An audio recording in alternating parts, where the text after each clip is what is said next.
What is up, RotoGrinders? Happy Friday. Right now, the start of 2 hours. 2 hours of nonstop NBA DFS conversation, taking y'all straight up the lock. 7 o'clock lock tonight. Big boy slate.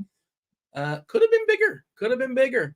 Could have been way bigger on FanDuel. FanDuel said, nah, we're good. We're going to cut off the last 6 games. I think there's 14 games in the association. Go ahead, FanDuel. Give us some variety. Love the variety. You like it? Okay. Yeah, I know our chat doesn't like it. Most people don't. I'm in the camp that I do like it. That's, of course, Will. You guys know Chief Justice. I mean, certainly it's because it's such a big slate. I assume they wouldn't do this if it was just like whittling it down like 5 or 6 or so. They still have 8 to play with.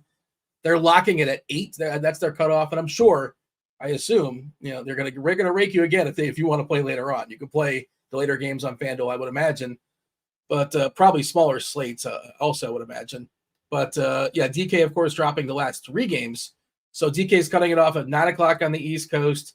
We're not really going to get into the Raptors and the Kings, Memphis and the Lakers, Detroit and the Pistons, and the Warriors. Warriors with an epic failure last night. Just an absolute disaster, blowing that game last night. They were like 99th percentile as far as win chances. Kuminga's upset apparently because he was not playing in the last 18 minutes or so. That was a squad ride yesterday. Squad ride was not happy either in the old Discord, RotoGrinders.com/squad ride. Feel free to check out today's pick. And hey, while you're at the Discord, you know what else you should do? Go ahead and jump in the live stream chat channel because today is a Friday giveaway. It's a giveaway Friday, not 1, but 2 individual weeks of RG Premium, RotoGrinders Premium. We're going to give that away around 6 o'clock on the East Coast. Go ahead and just thumb up. I assume Devin's already put a post there. Producer Devin has put a post there in the live stream chats. Give it a thumb. He'll put your name on the wheel. We're going to spin the wheel in about an hour, and we'll hook you up with a week free of RG Premium. Not just basketball, by the way, all the sports, everything you can think of, with the exception of NASCAR. But NASCAR doesn't start until the Super Bowl or after the Super Bowl, so everything. I think everything else is just in the package. NASCAR, of course, is a la carte. Well, yeah, 8 gamer on FanDuel. 11 gamer on DK. No matter how many games we have no value. Have you heard that before? Yeah, we have a valueless slate. Listen, Dean. Before we talk about these slates, listen. Craig L gets post of the day right out the gate.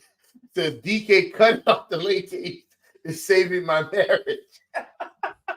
Yeah, well, and I think it's Friday too. I think that's kind of sort of some part of it. Oh, that's amazing, Craig.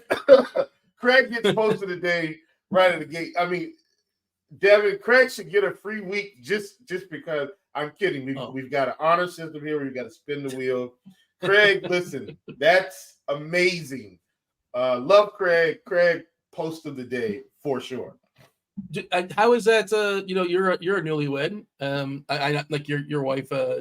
She knew what she was getting into. She bought the ticket. Yes, she knows what. She knows this is your gig. Are you allowed to have like the phone at the table, the dinner table? How often are you allowed to check your phone? How many bathroom breaks do you make just to kind of sneak away and see if you're gonna, if an injury comes in or a late scratch? No. How does that work? I detach, Dean. I am very detached. So, usually on Friday nights we have date night. Usually, my son's playing basketball right now, so of course on Fridays he has a game, but. I like at some points, dude, I've literally left my phone in the car on purpose. Like when it's date night, my focus is on her and what we've got going on. And if something happens and it screws me up, guess what? I'm just screwed up that day. But even when we sit at the table at dinner, I try not to bring my phone. It's maybe 30 minutes when we're at dinner at home. If we're out and about, obviously we'll probably be in there like an hour. But yeah, I'm very detached. And so I need to, or one of the things that I will do, this is where Prize Picks, Underdog, Pick Six, all those things have come into play. I can still get the same DFS volume without the sweat or without having to be fully engaged. I just set it and forget it. And if somebody's out late, it just drops down my level, and I'm fine with that. So yeah. There we go. That's what I do, and that's date night. But my wife, she does know what I do. Obviously, and so there it is. TJ hanging out in chat. I know TJ is going to be on later. You got the Taylors coming on later. Taylor Smith, Taylor J. Zwarych.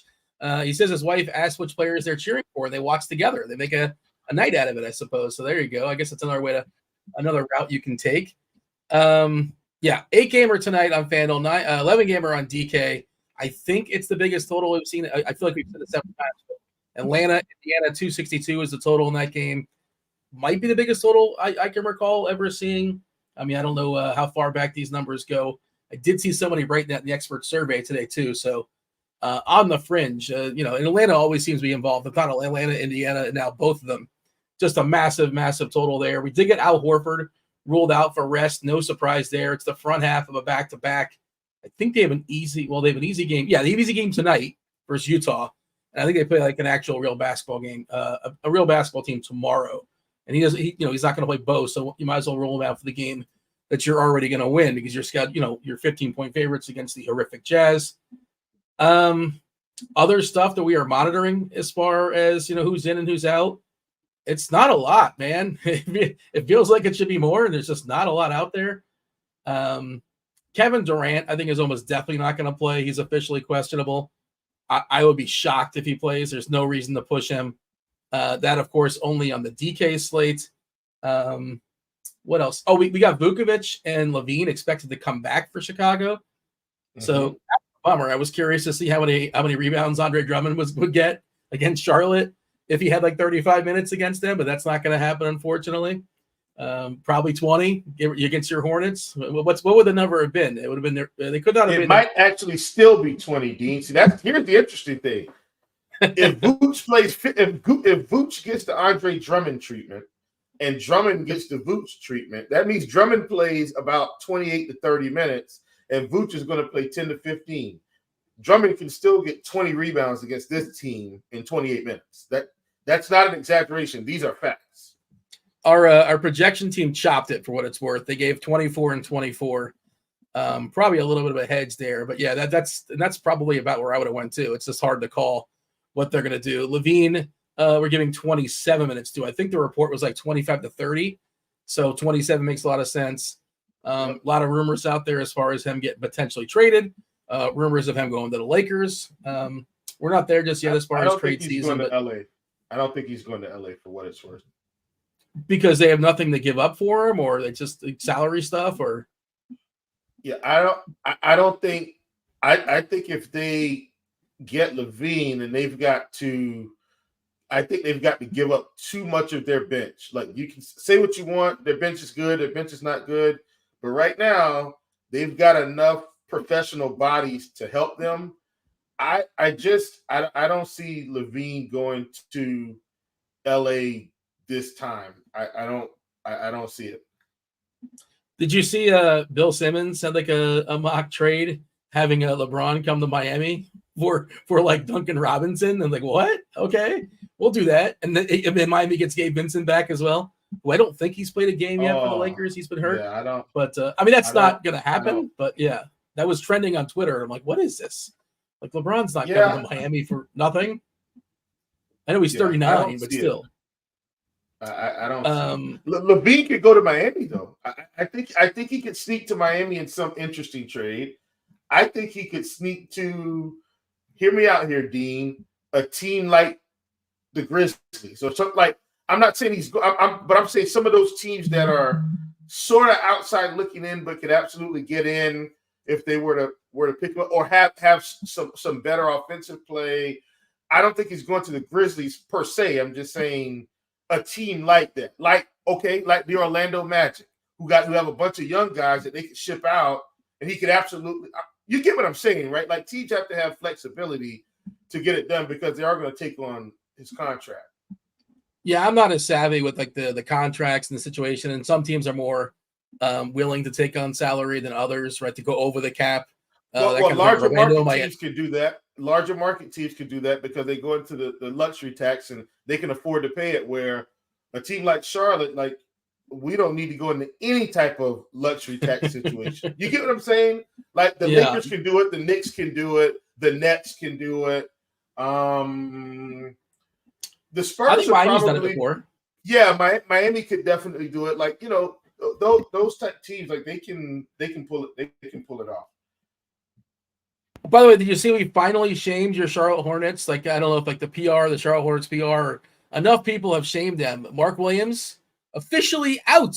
He's not doubtful. He had 13 straight doubtful tags. He's officially out tonight. No doubtful, no nonsense. They finally figured it out. The poverty franchise, joke of a franchise, your Charlotte Hornets. Yeah.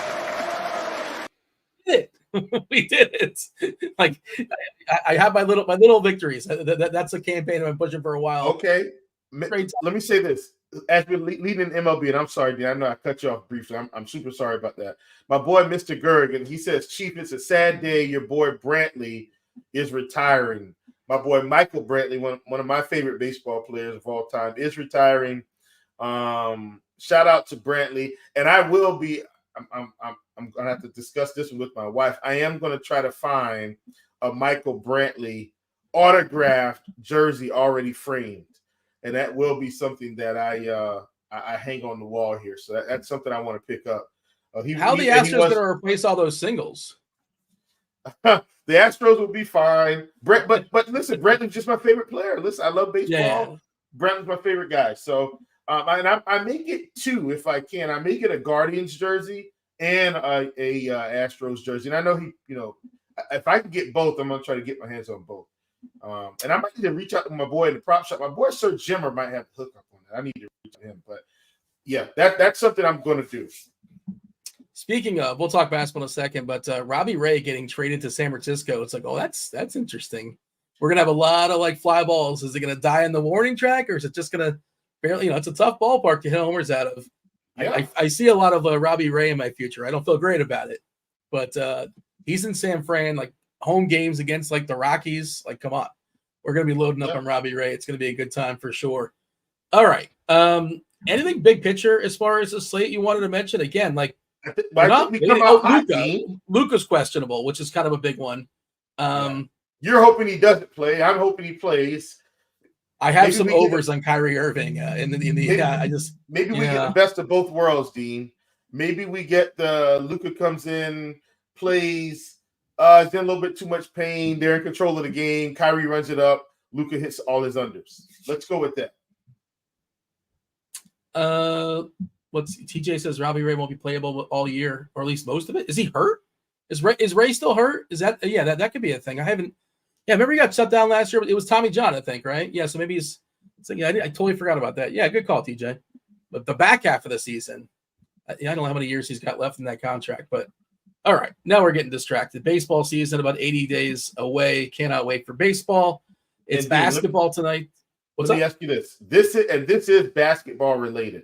If you can, please remind me to give whatever props I like in these games. Dean, I've got probably 20 plus props I'm doing tonight. So instead of me having to be able to run down this massive list in like 5 minutes, if I can just do it game by game, because I've probably got one or two in each game. If you can remind me. If you can tell us like where, if I don't know if it's easy to do. Like if this I got an underdog, this I got a prize picks, this I got a FanDuel. If that's easy for you, I don't know if it's like one exclusive spot or not. Because I know you're all over the place. Yeah, I'm all over the place, so I'll just give it out, and then because some of the ones on Prize Picks are push lines, some are not. It's like so.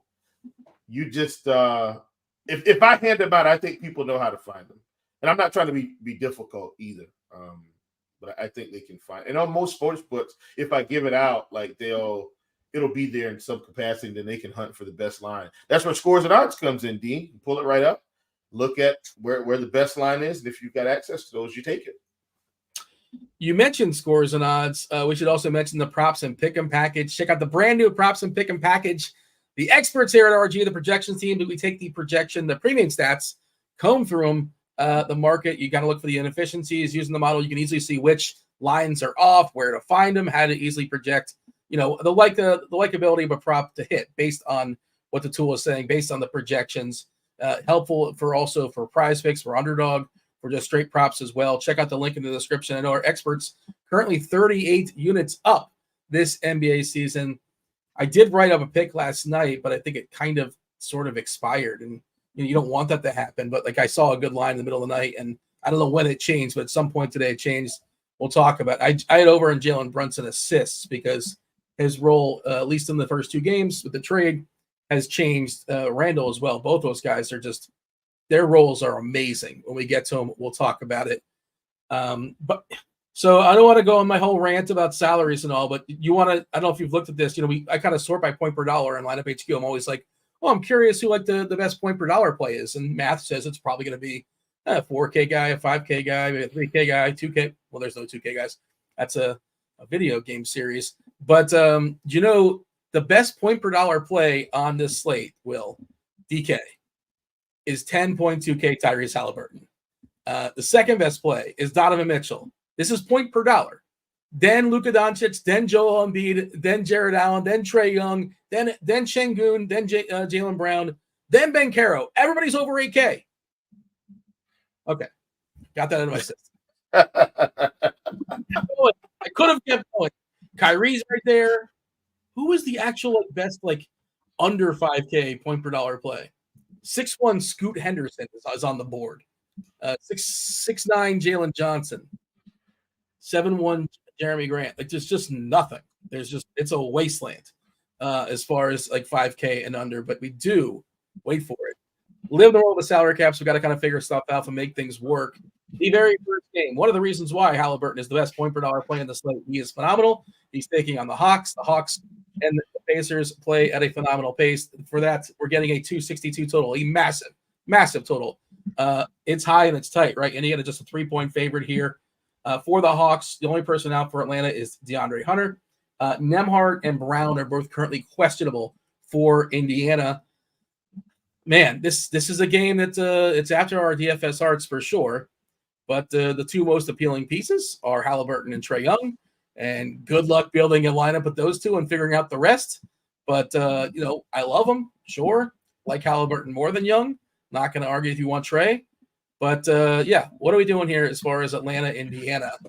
Dean, in your eye. This is fantastic. Let's talk about this game. So I think you can get creative with this game, Dean. Look, now here's the deal. I actually don't like Miles Turner, okay? I'm putting that out there because I feel like, just give him 35 minutes and then put us out of our misery. And then I'm more than willing to play Miles Turner consistently. Now, do I think he's cheap enough with enough upside? Yes, I do. Here's how I think we handle this game, Dean. I think we play Trae Young, and then I think we play Tyrese Halliburton, and then we build around that maybe without pieces from this game. Or if you're playing Young and Halliburton, Dean, then you might have to say, okay, I'll play in this lineup. Maybe I'll play Bruce Brown. In the next lineup, maybe I'll play Aaron Nesmith. In the next lineup, maybe I'll play Jalen Smith. In the next lineup, I'll play, Benedict Matthew. In the next lineup, maybe I play some Obi Toppin or Isaiah Jackson. That's an example, right? That's when you're playing Trae and Halliburton. But I feel like optimally, if you can play both of them, but it's going to be a stretch, I feel like the best way is to play Trae Young, Miles Turner on the other side, and you can probably still get in Jalen Johnson. Or you play Tyrese, you play DeJounte rather than Trae, and you can get in Jalen Johnson or Capella or Bogdanovich. I think that's the way to build this game. Sacrifice one of the stars to get more of the game, if that makes any sense, Dean. And so that's the way I'm approaching it. I do like the Atlanta side a little bit more because I feel like I know where the production is coming from. So it's out of the starting 5 and Bogdanovich and maybe some Okongwu. With the Pacers, my dilemma, or I don't want to say dilemma, my conundrum is which one of these 5K guys actually has the upside game because they're all playing 20 to 25 minutes.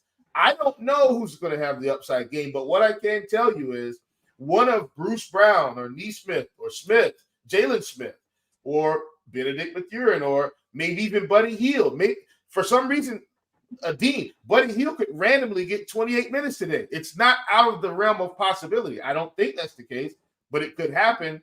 I don't know. Obi Toppin gets 28 minutes this game, 19 minutes the next game, 22 minutes. It's all over the place. I feel very confident in Halliburton. I don't even feel confident in Miles Turner. But my point is, I think you have to mix and match if you want to have some form of a stack of this game. I think the mix and match approach with Brown, Nesmith, all these 5K guys, I think that's the way to go. And quite frankly, Dean, I don't want to play more than one of them. I really just want one per lineup. No way I play two of these guys in any lineups, even though the total suggests that they're all going to get there. Yeah, the Pacers rotations are kind of fluid. It's pretty tricky for sure. I was curious. I did I wanted to play Halliburton and Young, and I wanted to see like what kind of lineups I get. And what was interesting is I ran optimal lineups, and then I ran optimal lineups by clicking the lock button on both Halliburton and Trae Young. And surprisingly, they're like the best lineup of both. There's only like a 1 point difference. So it's like, oh wow, I thought that would really hurt the total, right? I clicked Young, I clicked Halliburton. Now combined, they're getting like 110 projection. And you need more than that in tournaments. I think if you're going to click on both, you need more than 110 for both these guys, which is kind of a lot to ask. But I think if you're playing both of them, you're expecting both to hit 60 plus.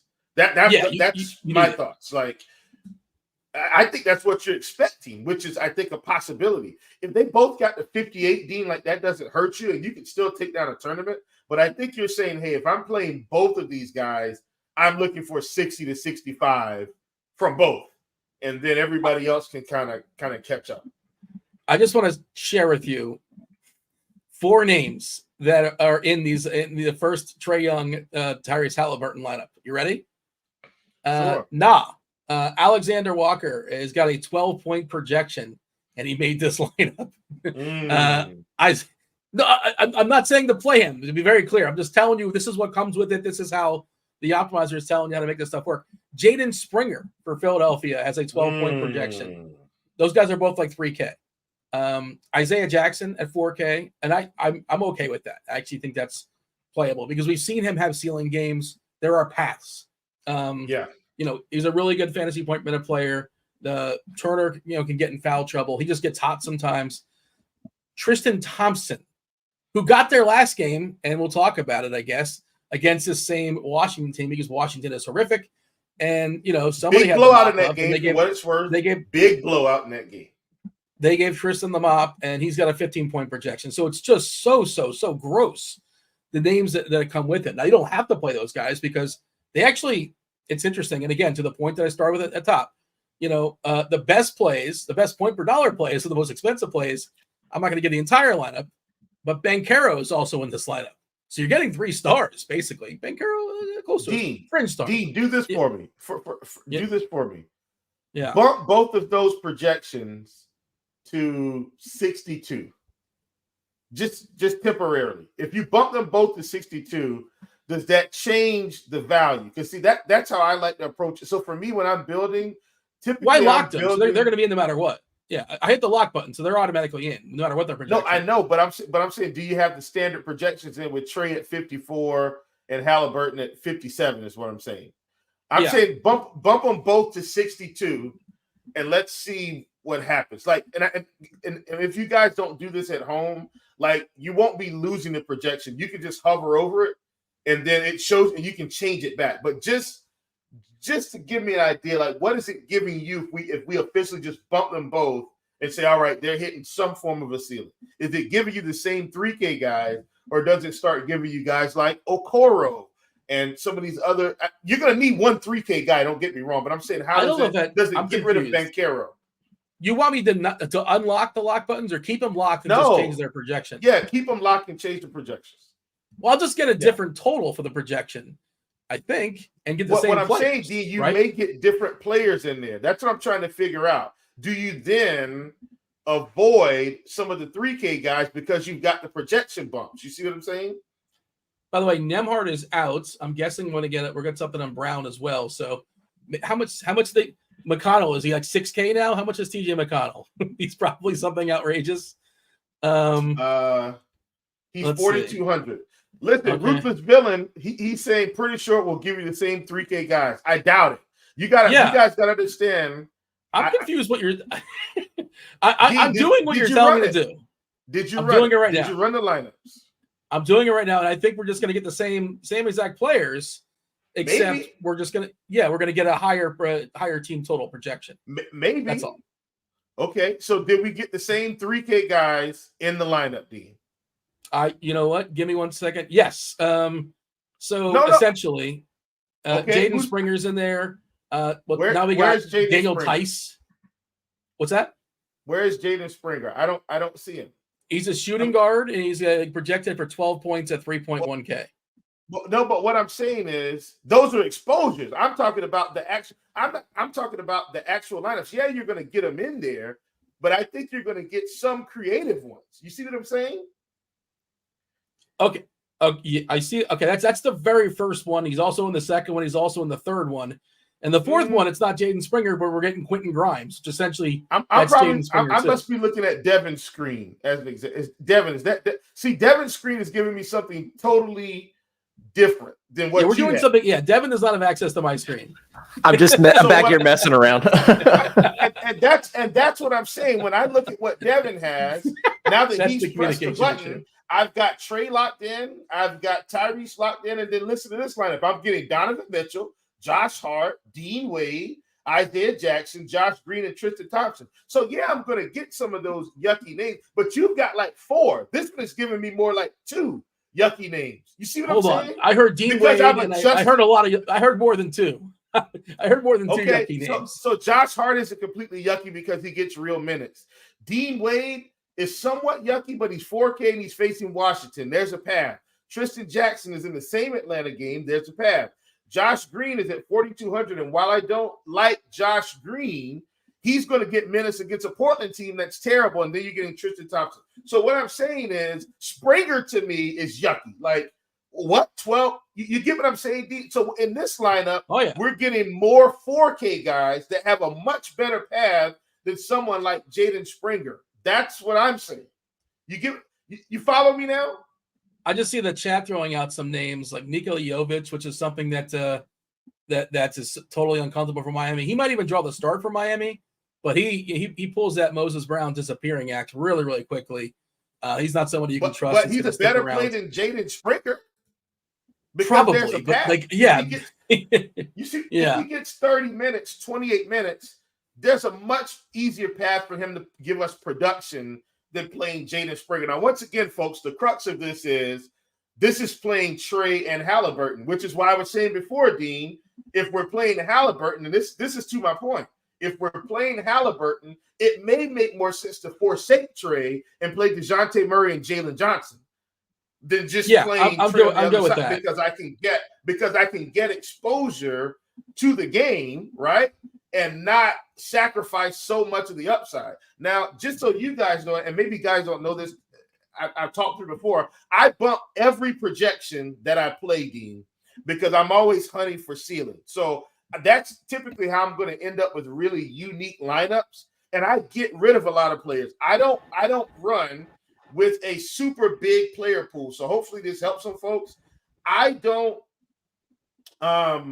like if I don't want to play a guy, I'm just not going to play a guy. I don't leave someone in projections just because the projection says it's good. If I don't like, Jaden Springer tonight, I'm taking him out completely.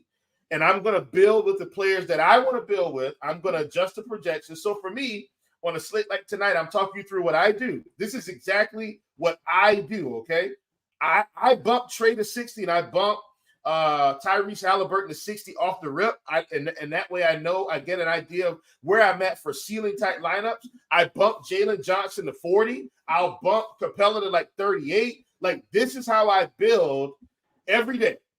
This is what I do. And that way I get to look at right away what ceiling looks like if everything comes together for me. And typically I'm going to come out okay anyway. And if I don't want to play Buddy Hield, I just get rid of him. If I don't want to play OG today, I just get rid of him. And so that's what I do when I'm trying to build for tournaments. So I don't leave these 12, point projections in there. I don't even want to see Jaden Springer or anybody. Like Tristan Thompson, I will leave today as an example because of the situation. Even Dean Wade is someone I may leave. And I know I keep saying Jaden Springer. He's out. Like all these other fringe, not like Kassan Wallace, Isaiah Joe, they're out. Like I'm not playing them in any type of tournaments. And if they burn me, you know what I do, D? I throw my hands up. I say, hey, they got me today. On to the next one. That's how I like to build for tournaments. That's Chiefs peek behind the curtain in terms of how he builds. And that's both sides. I don't change. Both sides are going to do the same thing. I might have a slightly different player pool, but that's how I'm going to approach tournaments because I don't want that junk in my thing to start with, even though because the optimizer is just going to give us, Dean, the best projected lineup or highest projected based on the players we have in the pool. That's how I do it. I hate that I'm going to say this, but I even thinking about playing Dean Wade or Tristan Thompson, but I would split them. I wouldn't play both of them. Just Dean Wade is like too good.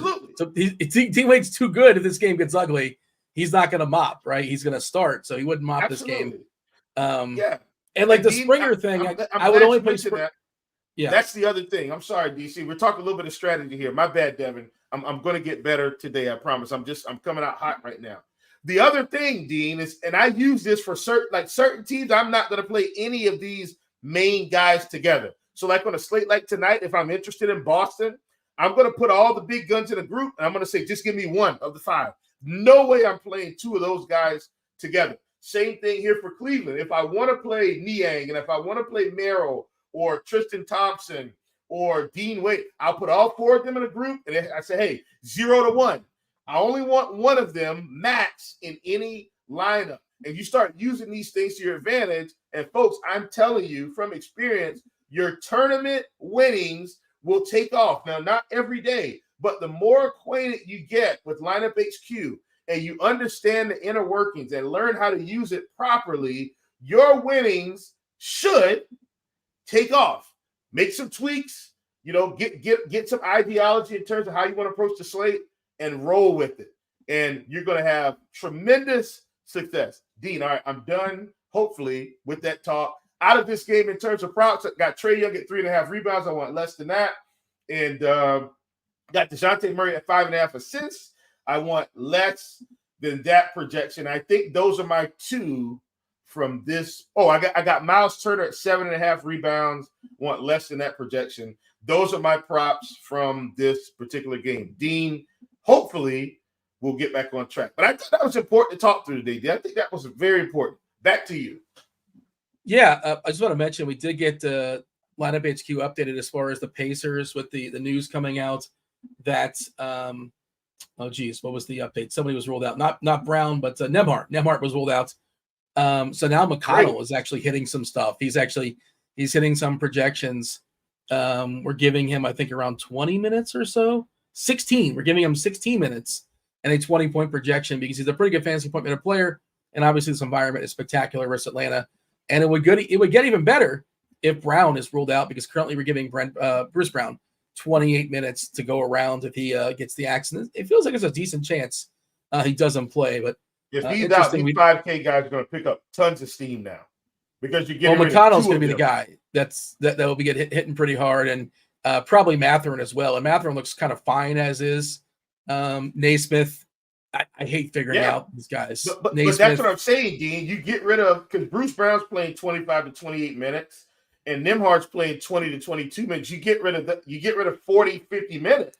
And now there's a path for Naismith to play 25 to 28, Toppin to play 20 to 25, Mathurin play 28 to 30. Like, if we can get them all, these 5K guys, if we can get them to 28 minutes, then now they're much more likely to hit some type of ceiling than all of them playing 20. You know what I'm saying? Yeah, well, like Jalen Smith is a 1.24 fantasy point minute player. Isaiah Jackson's a 1.23 fantasy point minute player. McConnell, 1.29. And, now you got to juice it up a little bit with the matchup versus Atlanta. Buddy Hield's really fallen out of favor. He's a hard player to click on, but I guess there's a chance he can get going one of these days. Like, he has those nights where he just out of nowhere is going to drop 20, 25 points in the bucket. He kind of has to if he gets hot from three. It's just it feels like he's fallen back a little bit, but you never know. And these Indiana lineups, his rotations are kind of fickle. You mentioned Johnson. Johnson's going to be one of the more popular plays on the slate, currently projected for 18% ownership. I think he might come in even higher personally. You get access to this game at a pretty good price. He's coming off a good game too. People kind of feel like they missed out last time. He was good, despite the fact he was in foul trouble too. But we should move on. It is a big slate. And, again, whenever we don't talk about, if we miss anything, the crunch time's all over it. Dean. Watch how fast we go through this. Washington and Cleveland, 237.5 is a total. Washington is a 10-point dog. This I is thought the sequel we were going to go to the Utah-Boston game. Oh, you know what? You're right. Let's talk about that one first. That's the 7 o'clock game, Dean. That's how fast we're about to move through it. You don't even want to talk about it. Folks, I'm not playing anyone from Utah, and I'm not playing anyone from Boston. That's how quick this is going to go. Take me to prop land.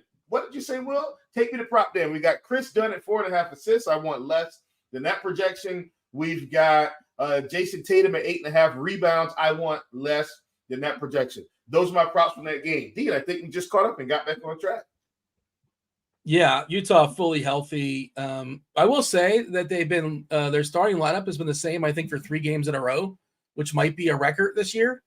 So maybe they might have found something they liked with Dunn, Sexton, Fontecchio, Markkanen, and Collins, and then Clarkson. He's going to close coming off the bench. He's, I think if you're going to play somebody on the Utah side, it's probably Clarkson for me, but I don't really love any of it. I do like Jaylen Brown. I don't know if I'm getting there.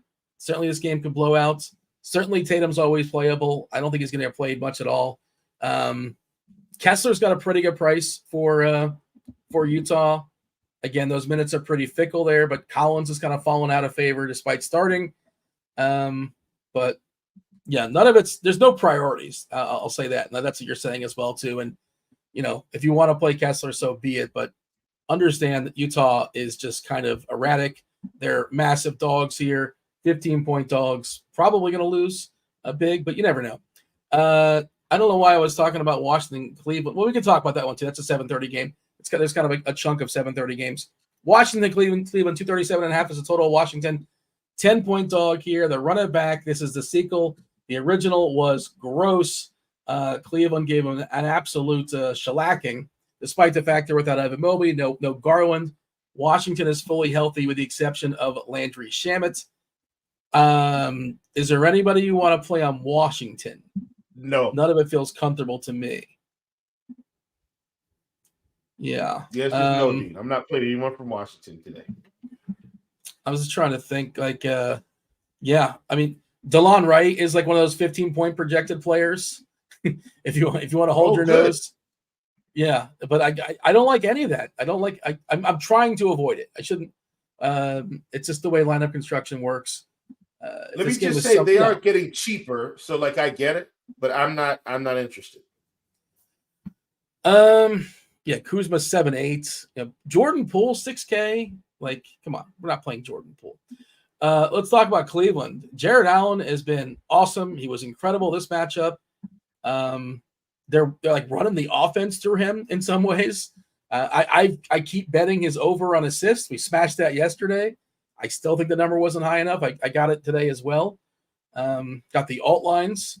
So hopefully Jared Allen continues to keep on assisting. Of course, he's going to keep on rebounding. Washington, one of the worst rebounding teams in all of basketball, if not the worst rebounding team in basketball.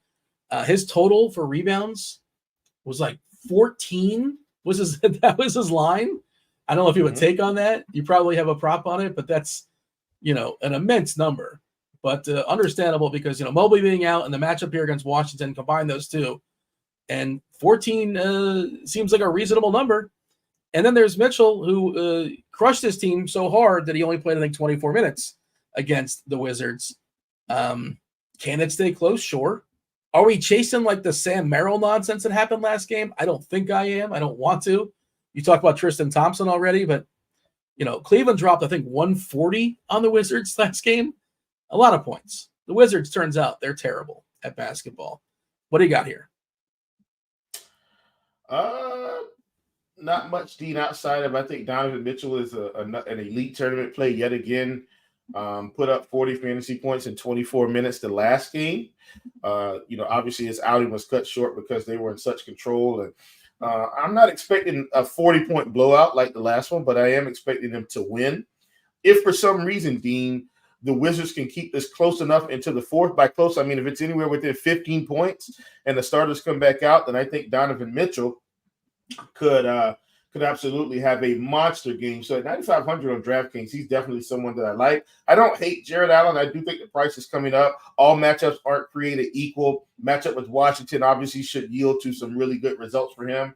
So I like the spot. Don't hate Tristan Thompson off the bench if you feel like this game is really going to get out of control. But I'm not overexposed to this game.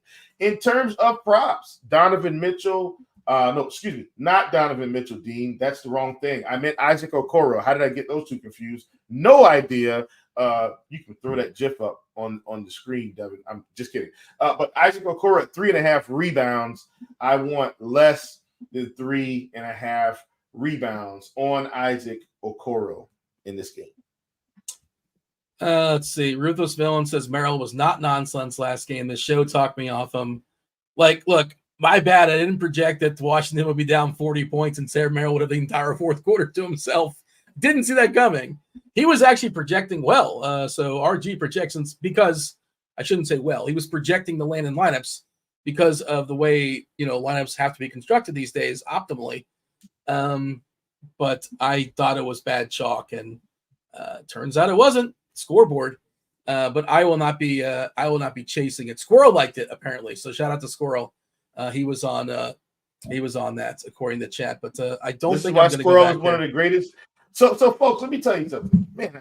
I just feel like Squirrel's great. Just giving out nuggets today, and this is some of the same nuggets you get from me all year. But I just want to reinforce what it takes to win tournaments, and this is coming from my good friend JM to Win, and JM to Win said this a long time ago. But if you listen to Rotonomics and you go to, listen to all those old videos, have a mind to think for yourself. Now, that doesn't mean don't listen to us. That means if you've been on Sam Merrill all day and then you allow Dean to come on here and trick you and talk you out of playing Sam Merrill, then that's on you.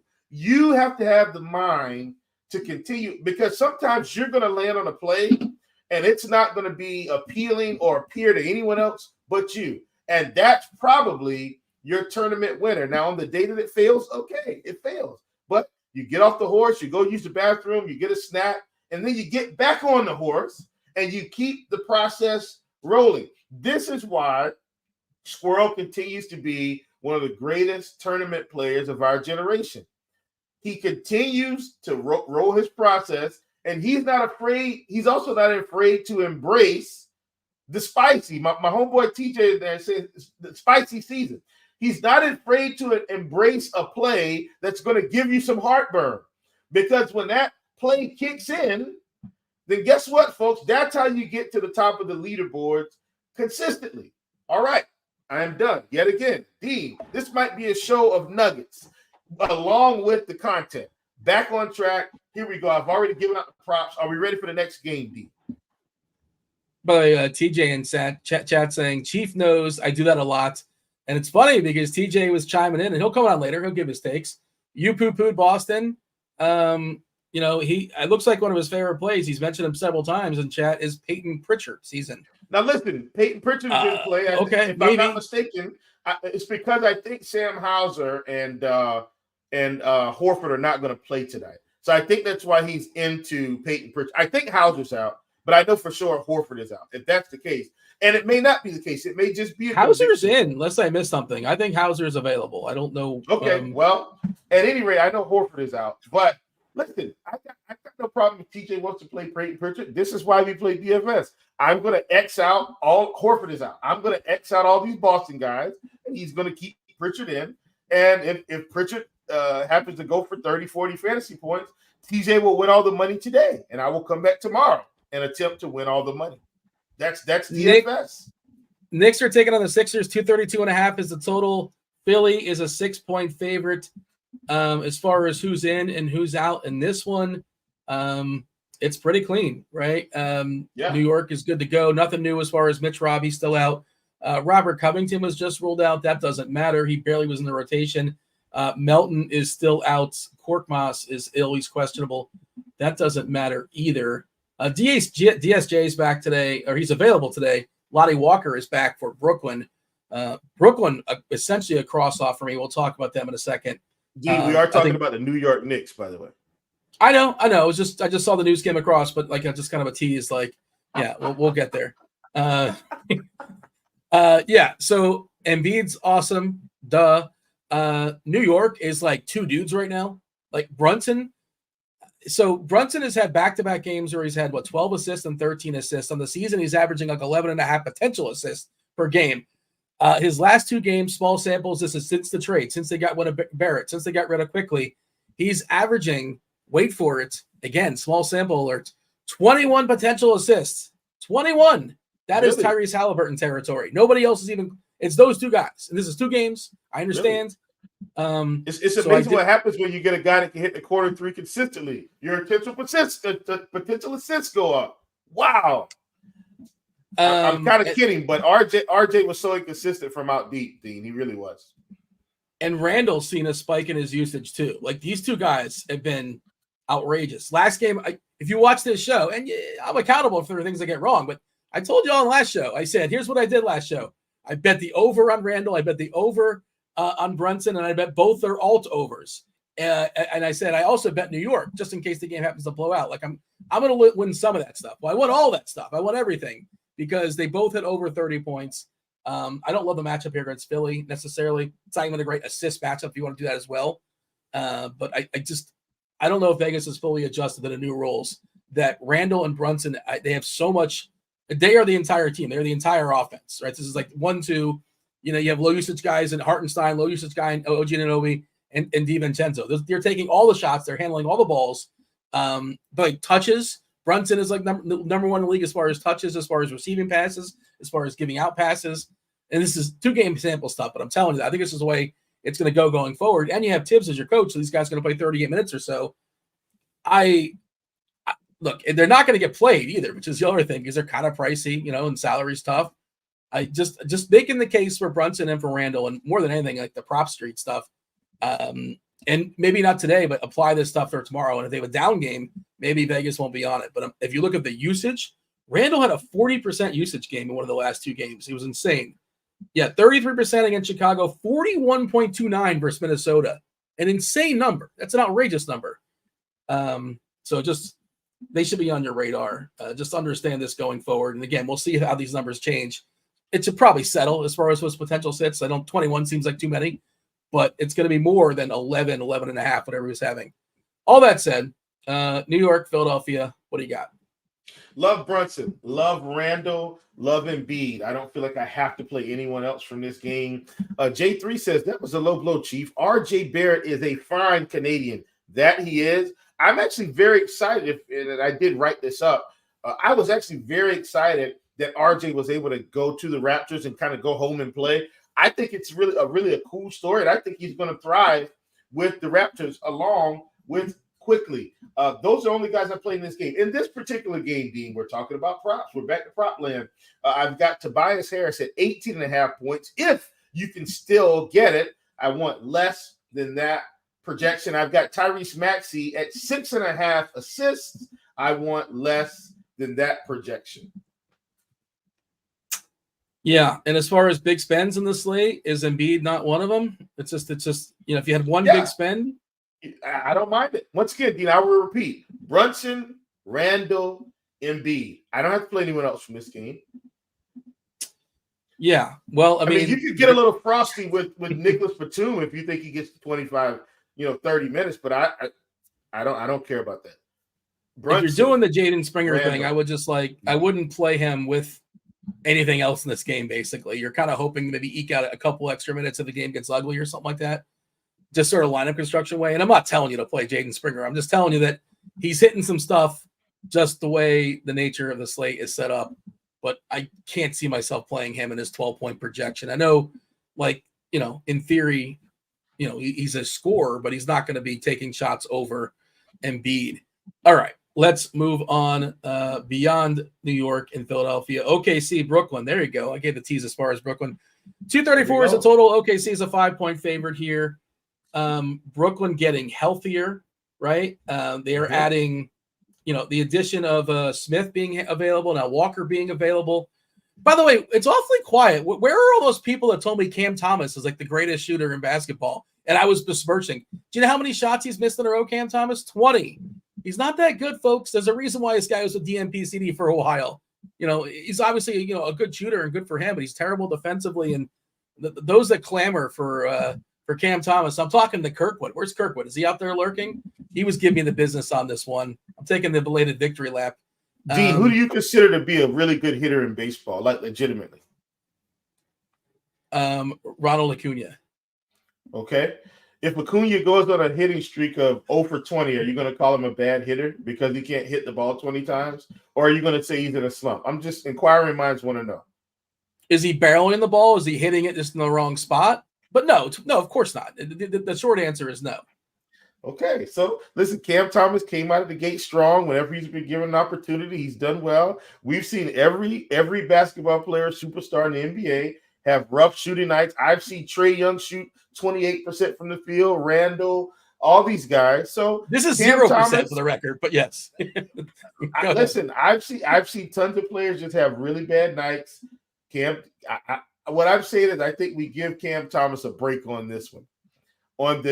Because you know what's going to happen tonight, right, Dean? He's going to come out and shoot 60% from the field, and he's going to score 25 points in 15 minutes, and you're going to be like, here we go.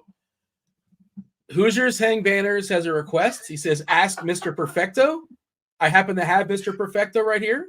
We will ask Mr. Perfecto if Cam Thomas will shoot.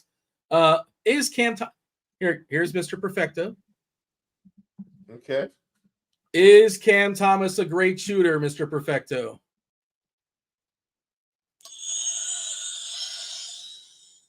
It is a certainty. Oh, well, he is a great shooter. He's not wrong. Everybody in the NBA is a great shooter. That's not a fair question. That's a dumb question to ask. Here we go. Luke Cornett's a great shooter.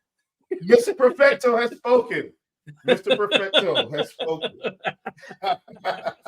They're all great. It's relative. Is he tall? They're all tall. Oh boy. No other bigger back pedal in the industry than D getting pushed from his own Mr. Perfecto. I'll get you, Mr. Perfecto.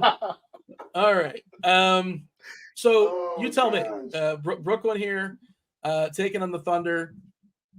Again, like SGA spectacular, but is he the guy I'm clearing room for today? Probably not. I love him. I think he's great. I think he's awesome. If I'm only making like 3 or 4 lineups, which is what I do, I don't think I'm getting there. But I'm not going to tell you can't do it. The Brooklyn side, I think Bridges is like the only real safe one.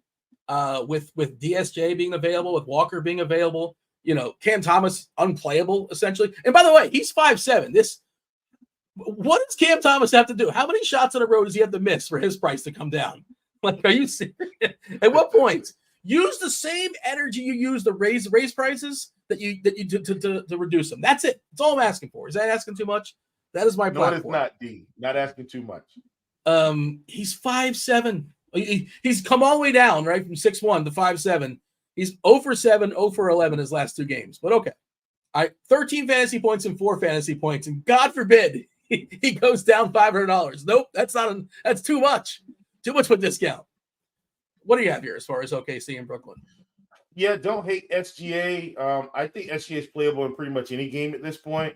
And he's one of the players, Dean, where I think if you just start taking stands in tournaments, the night where he goes for 65 and all the other guys go for like 50, then that's where you're going to get some separate. Like, for instance, SGA could easily go for 60 tonight.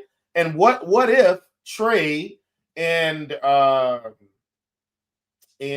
Halliburton go for like 55 as an example? Like, that's not out of the realm, and it could still be a ridiculously high scoring game, and both of those guys could just hit 55-point ceilings rather than 65-point ceilings. And SGA gets there, and now he's kind of a difference maker. 5 points at the end of the night is the difference between $20 and $10,000 most nights. That's not an exaggeration. Those are mostly facts. So I like that. I like SGA a great deal. On the Brooklyn side, I'm going to keep playing them the same way, Dean. You just take Dinwiddie, Bridges, at this point, Cam Johnson, Claxton. You just put them all in a group, and you say, hey, I want 0 to 1 of these guys because one of them probably gets there.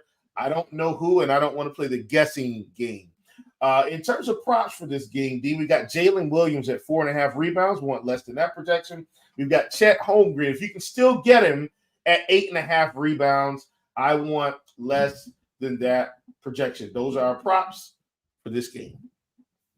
It's a good rebounding matchup for Claxton. I was thinking about betting the over on it. I didn't like the number. He was at 10.5, I think, Dean, last I checked. I think I saw it at 11, where the book that I was at, if I'm not mistaken. Yeah, I think mine was at 11. And I'm like, then you need to hit 12. And I just passed. But, on paper, it's a good rebounding matchup. If I'm playing anybody in Brooklyn, it would be Bridges. I'm afraid I think there's fragility to the minutes of all these other Brooklyn guys with a couple players coming back. Certainly Cam Thomas. I don't think you're rostering him anyway. Dinwiddie, despite what Mr. Perfecto has to say. We shall move on. Also, after this game, we're going to go ahead and give out 2 individual weeks of RG Premium. How do you do that? Well, first, you got to hit the like button.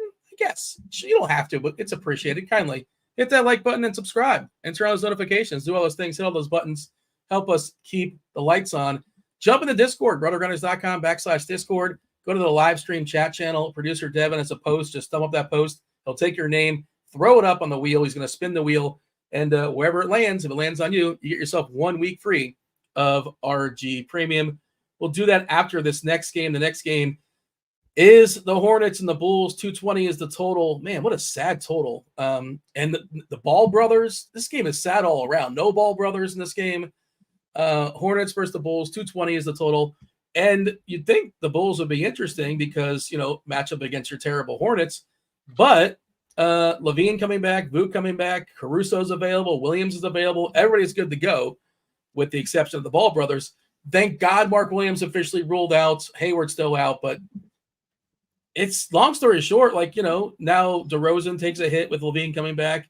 Drummond takes a hit with Vuk coming back. I got nothing. It's the big old X for me. You tell me. How do you feel about Charlotte and the Bulls?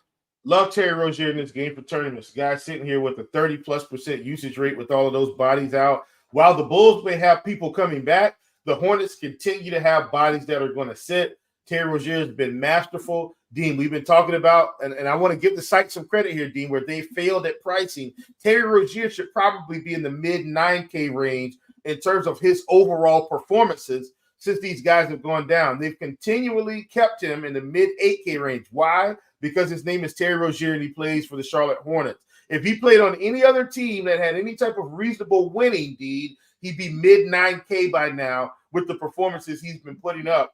And I want to kind of talk through those performances, then we'll get out of this game. But, Dean, in terms of DraftKings scoring, listen to maybe the last 10 games, 53, 65, 38, 34, 49, 43. Had a 10 in there, 51, 54, 60. Dean, 44, 47, 46, 69.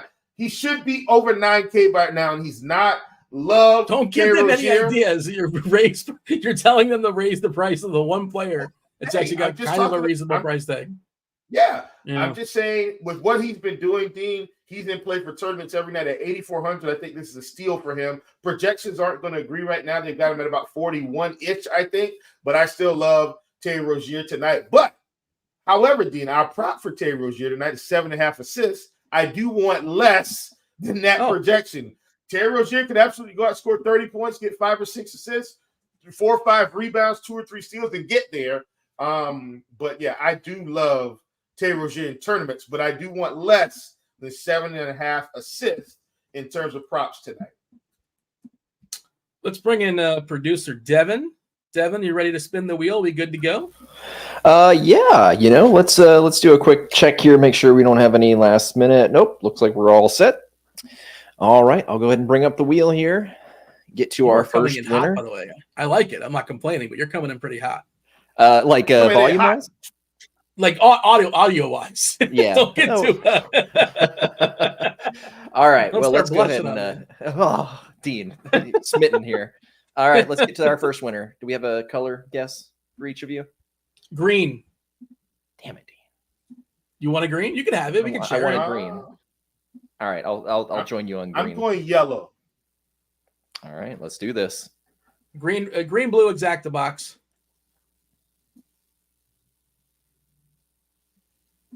And green makes it. Green was the sharp money. All right. So one of the two snow fans in our chat here wins that one. I'll be in touch with you in Discord. Let's go for number 2. Do we hit the green blue exacta box? Oh, just missed. That would be something. Close. Yeah. All right, Big C. All right, I will reach out to you both in Discord. Thanks for playing. Dean, I'll let you handle it. Congratulations. We'll run this back. We do this basically every single Friday. Somebody asked in chat if Terry was short for Terrence. Apparently not. I just hit the Wikipedia page up. Terry William Rozier III. So I guess Terry is officially his name. All right. I'm not sure why that was asked, but I was curious too when somebody asked it. Yeah. Dean, underdog. Love this underdog. They have professional women's hockey league in their pick'em streets now. Okay. Do you have a guy? Do you got a guy or a gal? Do you know? No, I don't have. You know somebody that's sharp to it, or that's something else for me to get into because obviously, Dean, when things come out initially, they're not as sharp. So if I can research ahead of the game and get sharp quickly, then man, there might be a few dollars to be made for the next couple of weeks here. All right. It's a brand new league, right? I feel like I saw rumblings. This is a brand new league that's starting up. I guess it's just starting up now. Like this league never existed until today, correct? But Dean, they have the props.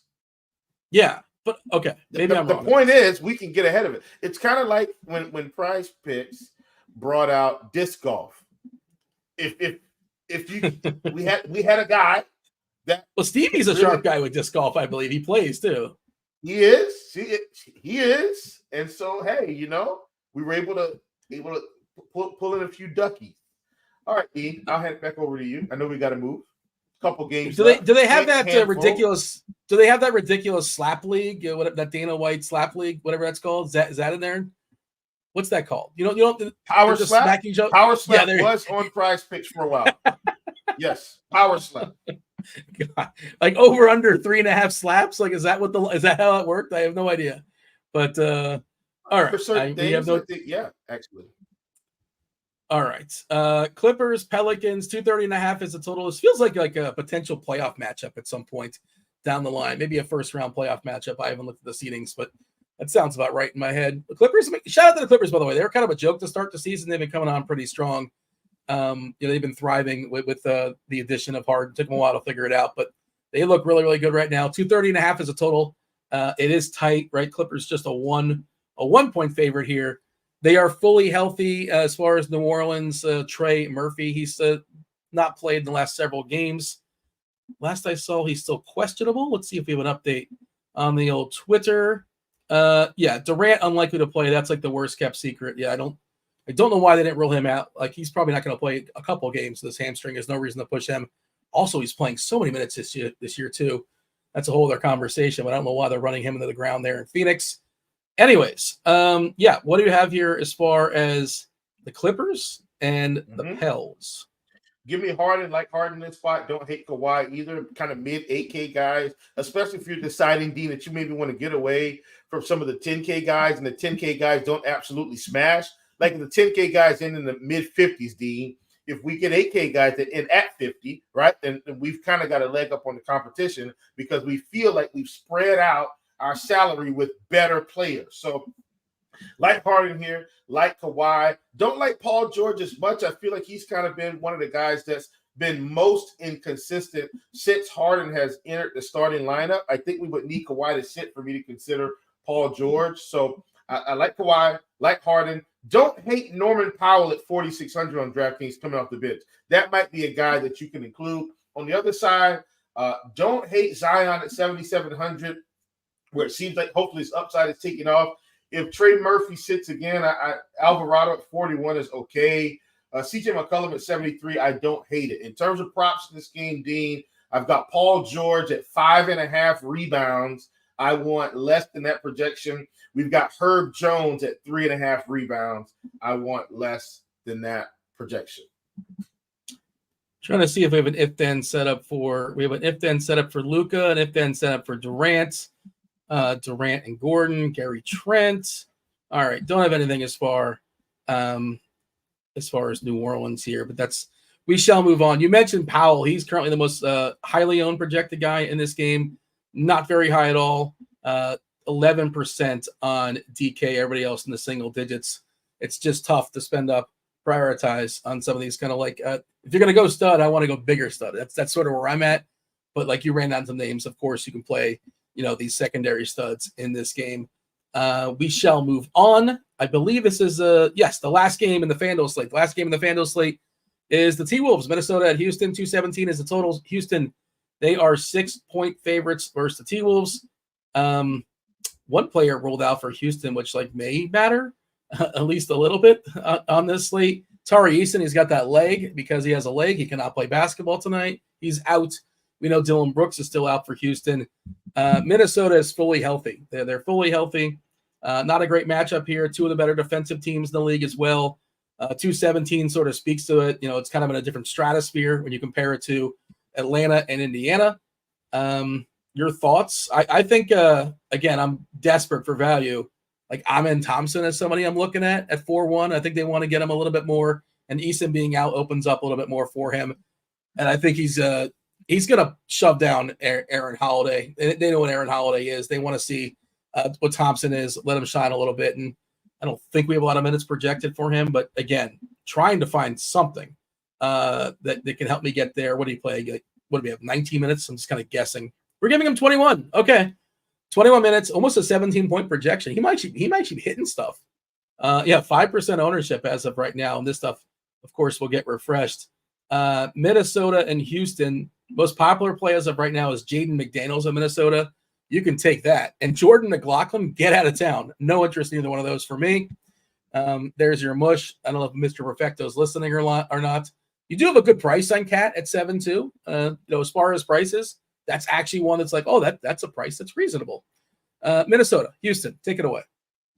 Yeah, I like Anthony Edwards, like Karl Anthony Towns, like Rudy Gobert because of the pricing. I'm not playing any Jaden McDaniels. He would be an immediate X button for me tonight. On the Houston side, don't hate Şengün. Don't hate Fred VanVleet at 7,900. Really good price for him. Love the call on Thompson. He's definitely a guy I like as well. In terms of props, Anthony Edwards, we have him at 5.5 rebounds. Want less than that projection. Jaden McDaniels, we have him at 2.5 rebounds. I want less than that projection. We've got Anthony Edwards. If you can find him, you might still be able to find him some places at 30.5 points. I want less than that projection, despite the fact that he's been, over 30 the past couple games. Not worried about it. Our projections look really good on him at 26 points. If you have access to our stat level projections, you can look at that. Really getting a really hefty discount there. We had it. The books had him around 30.5. We have him around 26.5. I want less than that. And then I think that is it for that game in terms of props. All right. 8:30 game. Again, that's it for FanDuel. 8:30 game. There's 3 games. 8:30, 9 o'clock, 9 o'clock. There's a lot of body parts, too, as far as the Portland-Dallas game. So maybe we get news on it. Maybe we don't. A lot of times you get news at 90 minutes before the game starts or quote-unquote starts. So maybe we're getting Dallas news, Portland news right at 7 o'clock, which is always a lot of fun. 236.5 is a total. Dallas 10-point favorite here, 9-point favorite here, depending on where you're shopping. Portland Jabari Walker is doubtful. DeAndre Ayton is out. Moses Brown is out. Robert Williams is out. All their size is out, essentially. I saw somebody mention Reith in the chat. He could be kind of sort of someone interesting, assuming he doesn't get ejected again. Luka is questionable. Derek Lively is questionable. Grant Williams is questionable. Dante Exum is out. Holmes is out as well. Doesn't matter so much. I just sort of feel like, this, if you're going to pick a spot, and Luka's been nursing this injury all season long, I think there's a chance he sits, a legit chance. If this isn't the road, 100% he sits, but it is home on a Friday night. You want to show the fans something, but it feels like it makes sense to probably rest him here. They don't play tomorrow, so it's not like the front half of a back-to-back. Lively questionable too, but a lot up in the air here for Dallas. And certainly if Luka's out, Kyrie would become a really, really strong play and a good matchup here against Portland. Will, what do you got? And it's a little tricky because who knows when this news comes in. Yeah, I'm not. I think we're okay not playing Luka today anyway. For what it's worth, I think we can get away with just not playing him. So I think the move here is to just hear what I'm saying, not what I'm not saying. Fade Luka because of the uncertainty, and that doesn't mean I have to play Kyrie. For me, that's not what it means. For you, that may be differently. For me, basically what I'm saying is I'm not worried about playing anyone from Dallas until we get some certainty. On the Portland side, I mean, I'm okay with Portland. You know, maybe if you're interested in Baji or Duop Reith, like one of these big men you probably should consider one of them. I don't hate Kamara at 4,500. Don't hate Scoot Henderson, but I'm not intending to play too many people from this game. In terms of props, Dean, I do have Jeremy Grant at 4.5 rebounds. I want less than that projection. I was getting him at plus money at 4.5 a little earlier today. I don't know if I'm still getting it at plus money. I haven't checked before sure, but I did get at plus money earlier. So I do want less than that projection for him. And then on the other side of this game, I am heavy on Luka Doncic rebounds at 9.5. I want less than that projection. Boy, do I hope he plays because that's one. If he doesn't, I'm going to have to do a lot of swapping on DraftKings pick 6, Dean. So I'm hoping that Luka plays tonight. They can win this game handedly, and he can still go and sit in the third quarter if they can take this thing away. So those are my props for that particular game. You mentioned Scoot. I like Scoot a good bit too. Like as kind of a mid-tier play. His minutes have come up a ton there for Portland. 36, 37, 34, 33 in the last 4. He obviously came out really sputtering as a top pick, still figuring things out, but he feels like he's coming along. And I think he would even play into a blowout just because, like, who cares? Like, why not get him some minutes, go out there and develop him? Just as a projection, as far as like the if-then stuff, if Luka doesn't play, Kyrie would have a 53.5 DK median projection at like 8.5K, 8.4 if you want to get all technical. So he would just smash optimals. He would be one of your first player in your cash games if you knew this was happening. But again, we don't know when this news is coming. So it's the old interesting NBA dilemma is just like, because the very first game coming out the gate is, we got Halliburton taking on Trae Young. So you're not going to be able to roster all 3 of those, I don't think. It doesn't mean, just sort of plan accordingly and have some paths. And maybe we get the news at 6:59. Maybe we get it 7:01. We shall see. Anything else you think we should pay attention to or sort of notice? I think you mentioned Reith as well. He's been pretty good fantasy point minute wise. He's really, his entire Portland team, they foul a lot. I think the guy was, you mentioned Gabaji. I had him over on rebounds, and he just kept fouling. Reith was running the game. I'm like, and this guy's going to mop up the entire fourth, and he fouled out with like 6 minutes to go. Wouldn't stop. They cut you off after 6. All right, let's knock out these last 2 quickly. I know Roth is in the bullpen as well as the Taylors. Taylor Smith, Taylor J. Zwarych. You guys know him as TJ. It's the Magic versus the Nuggets. 222.5 is the total. Denver coming off an awesome victory last night. The Joker with a walk-off, like 40-foot three-pointer.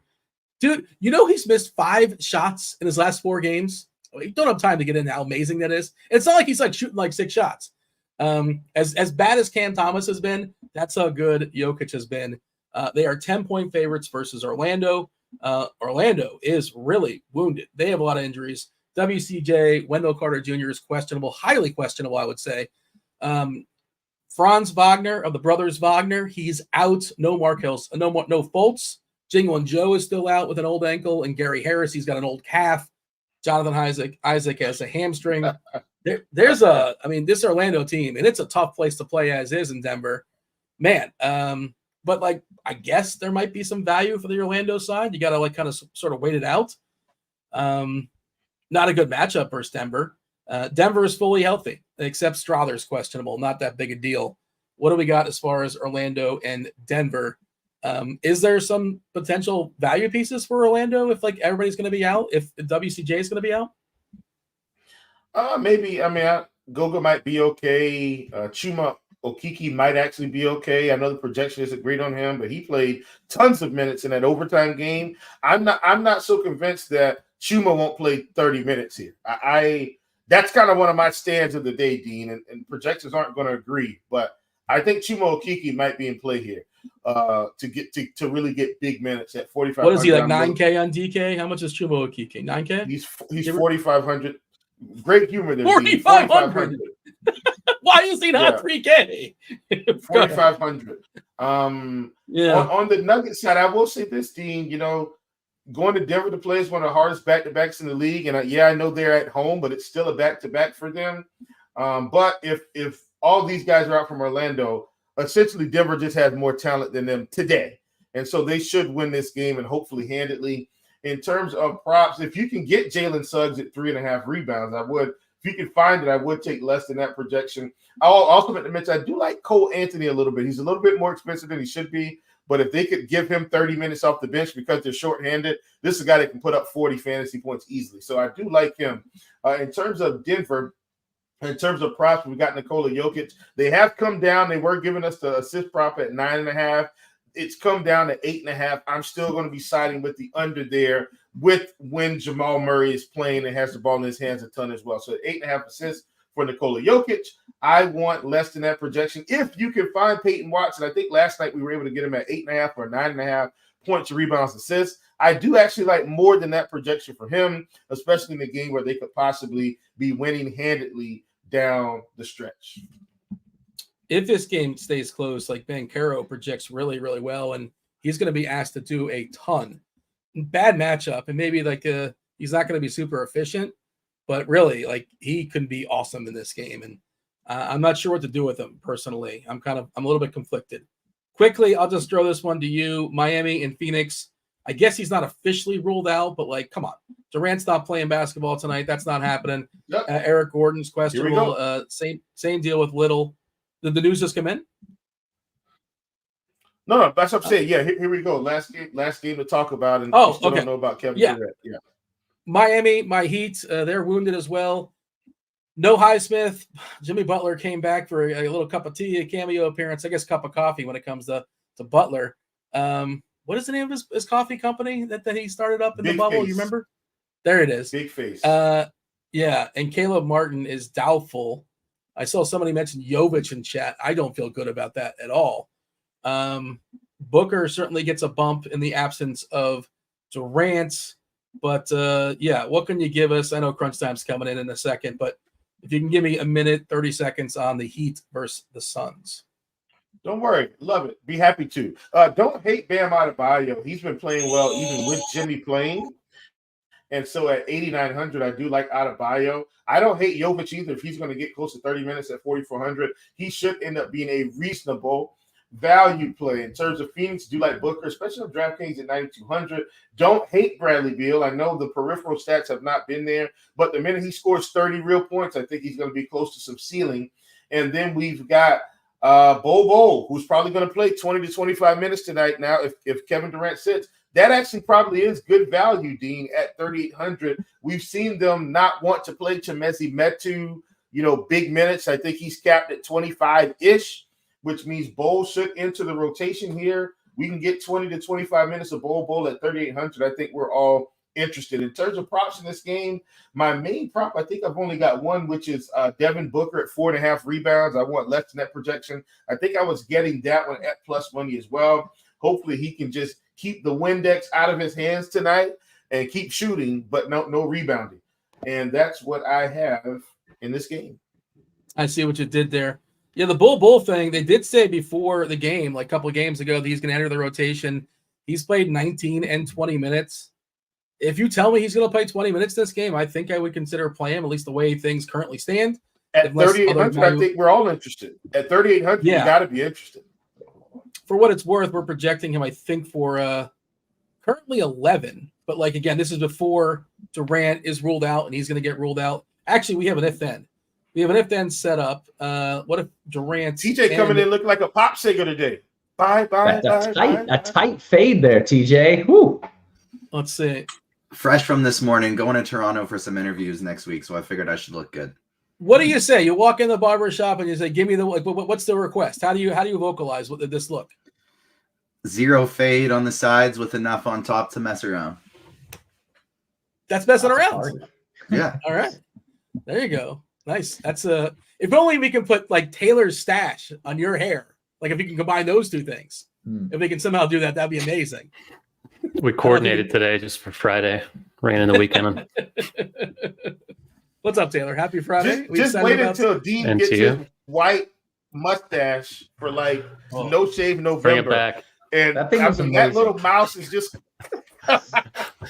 it was so good, Dean. It's so emasculating. It's so embarrassing. It's so bad. I wore it to Grant's wedding. I think he appreciated it, but everybody else thought I was like, who's the weird guy at the wedding? Did this guy just wander in? Anyways, what's up, Roth? Happy Friday. Yeah, I'm happy to be here. I also got a haircut today, but I don't have awesome hair like TJ, so you don't know. It just looks normal. Yeah. Do you got a usual person, like a usual place, usual person? Oh yeah, I got a guy. Yeah. You don't have to say anything. You just sit in the chair and then they go to work. Just the usual. Yeah, just like the usual. I say the usual. It's just the usual, and then boom, that's it. There you go. All right. Will, we got anything else before we step aside? I know we're already a little bit behind. Funky slate, by the way, Roth. 8 games on FanDuel, 11 games on DK, 14 games actually getting played. They're dropping the last 3 on DK. They're dropping the last 6 on FanDuel. A lot to keep up with.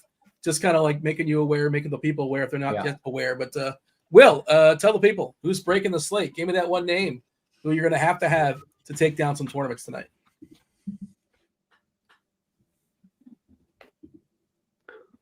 Tension building. Give me Terry Rozier, 8,400 on DK. That was Will. I was Dean. Crunch time is starting now. You got the Taylors, TJ. You got Taylor Smith. You have Kevin Roth. Roth, take it away. Good stuff. As always, welcome to it. Ladies and gents, this is Crunch Time. Going to take you up into lock. We're going to take you through lock. And we got 2 of the sharpest minds in the biz. The aforementioned clean-cutted TJ Zwarych in the house. What up, man? I always find it hilarious that it doesn't matter that if people are here for DFS advice, betting advice, whatever, the chat never has a better time than when somebody looks a little bit different than they usually do. If somebody's style switches up, whether it's a haircut, some facial hair, the chat's always the first one on it. Well, you get a lot of love when you have like the fresh cut, but also I've seen you get absolutely massacred for coming in with just like some straight up bedhead, and the chat gets on you for it. Yeah, they do. The chat loves to critique our appearances on the show. Well, deserved. The cut looks good. Good stuff. Speaking of fantastic hair, we have Taylor Smith in the house and just phenomenal mustache. Taylor in the house. What's up, man? Not much. Yeah, like Dean was saying, it's a ridiculous slate, but that's what we got. So yeah, I kind of honestly like having the differences in the slates between the 2 sites, because then it means that what we're doing on one site is not just a carbon copy of what we're doing on the other site. I think that makes it kind of fun, at least for me. I'd rather hear 2 different strategies than just the same thing twice.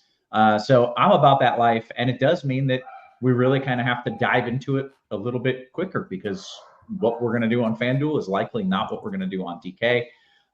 So with that, I think we can jump right to it. Taylor, you want to give me a quick rundown of maybe the most important things that have happened and what we are still waiting for? I think Luka is one of those things. yeah, Luka got downgraded to questionable this morning. Grant Williams and Derek Lively also questionable for them. That's the big one. The other questionables are like Alec Burks and Wendell Carter and Gary Trent, things that don't really matter too much. We got KD unlikely to play, Franz Wagner and Jimmy Butler out, Andrew Nembhard out, Bruce Brown in. So we'll see what shakes over the next 35 mins. Okay, very good. Well, let's jump into it. Are you assuming like Luka in, Luka out? How are you doing this build? Because clearly if he's out, it's just like Jam and Kyrie, right? Yeah, if he's out, Jam and Kyrie, but the problem is that game's later and the early games have really good options at Kyrie's position. So we don't. How are get you it handling in that? time. I'm just playing for Luka to be in. Okay. It's a home game. They don't have a game tomorrow, so who knows? But I'm just playing for him to play and going to cram in the early guys if I can. Okay, that's fair. Well, then why don't you kind of walk us through what you're doing, FanDuel cash, and then we'll get TJ's takes for some tournaments. Sounds good. So that early game that we really like is Indiana-Atlanta. I'm sorry, Derek in the chat. I know. I was just gonna I just brought my phone out to take a picture of the YouTube chat because that was so good. I almost spit my water out. TJ looks like he's the new bachelor on Saskatoon's in Love season 4. Oh shit, that one got me. I'm sorry, I didn't mean to cut you off, Taylor, but that's good stuff right there. Yeah. All right. Okay, but good stuff, Derek. All right, back to the build. My bad. So yeah, the Indiana-Atlanta game has like a 260 total. So that's one of the highest we've ever seen, maybe the highest we've seen. So probably want something there. Trae Young is the easiest one to get to in terms of fan 10-2. Halliburton's quite a bit more expensive. Probably doesn't quite meet the cash bill on FanDuel, but easy to get to Trae if you can. Instead, a few more guys worth looking at. Tyrese Maxey's 85 on FanDuel. Not the best matchup against the Knicks, but reasonable value for the role he plays. Patrick Beverley's kind of popping into optimals at 4,100 on FanDuel. They're without DeAnthony Melton, so Bev could see a few more minutes in theory, but not the safest value. But again, like, we're kind of hurting for value yet again tonight, so I suppose you can play Beverley in cash and hope for the best. Derek White looks fine. Boston's playing Utah. That game has a huge spread. The blowout risk makes me a little nervous, but reasonable price, should do damage while he's out there, I think. Guys like Jaden Springer and Peyton Pritchard are popping into optimals. Pritchard, and if you want to blowout angle with them, maybe, but I think that's more of a tournament situation than something you want to do in cash. Moving to shooting guard, Ben Mathurin looks good. Nemhard's out, like I said, for Indiana. He should see plenty of minutes off the bench, 5,400, easy exposure to that game. What do we have as minutes Jaylen projected Brown. at? Let's see. For Mathurin, we have 25. So not great, but he is good per minute, and he has a ceiling. So room for upside on him, I think. White, you can play over here at shooting guard. Jaylen Brown, same team, great matchup against Utah. Reasonable salary on both sides on Jaylen Brown. He's 86 on FanDuel. Another Hawk, Bogdan Bogdanovic, you can look at here at either position, small forward or shooting guard. Don't mind that. Isaac Okoro, definitely more of a cash guy than a tournament guy. The Cavs are playing the Wizards again, so great matchup. They're still without a couple of starters. He's playing heavy minutes. He's finding cash. At the forward spots, Jalen Johnson, 7,200, but playing a huge role. I think he's averaging like 1.3 fantasy points a minute. Got into some foul trouble the other night, but again, like, you can just cram guys into this game or into your lineup from this game, and it looks pretty good. Sadiq Bey, another one, 6K flat on FanDuel, either forward spot. Heavy minutes for him with DeAndre Hunter out. Denny Avdia, not a bad value on FanDuel. Miles Bridges is 79. Don't hate that for the Hornets tonight. Power forward Jared Allen, he's 9,200 on FanDuel, which is the highest price tag I can recall seeing on him, but still popping into tons of lineups here against Washington, who gets smashed by opposing centers every single night. So he is perfectly fine in cash and still good in tournaments. Isaiah Jackson, also power forward only, not a bad value piece in this game for Indiana. And center Nick Claxton, you know, Brooklyn's not in a great spot, but it is a good rebounding matchup for him tonight against the Thunder. And Nick Richards still starting for Charlotte with Mark Williams out. Don't mind him as kind of a cheaper guy. Okay, very good. We did get a question, and TJ answered it in the chat, but it was We Major says, Taylor, when we say a guy is good in cash, what does that reference? Like, when you say he's a good cash play, just in your words, what would that mean? Like a good point per dollar value, since you don't really care about correlation, things like that in cash. Just a guy that projects well for the dollar, fits easily into your lineup. Typically, you're kind of more concerned about a floor than a ceiling in cash. So that's kind of what we're looking at. Obviously, cash plays are still viable in tournaments, depending on ownership.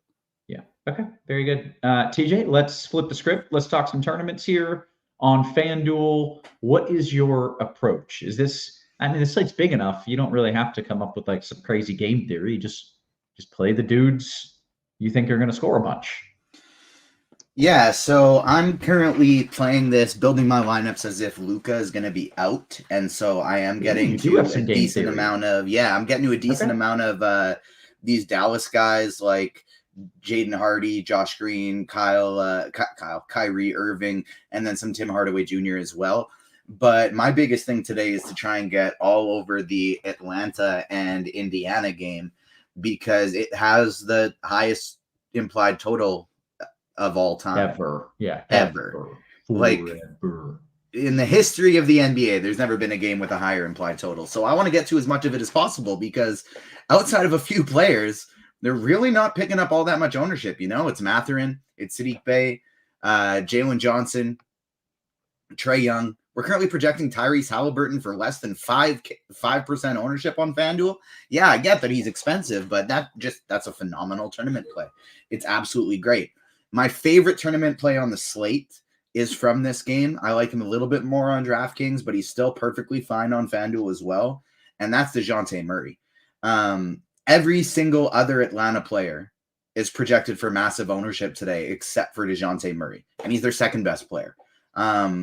8,300 is a little bit expensive on FanDuel, but that's why we like him in tournaments. Projected for less than 2% ownership.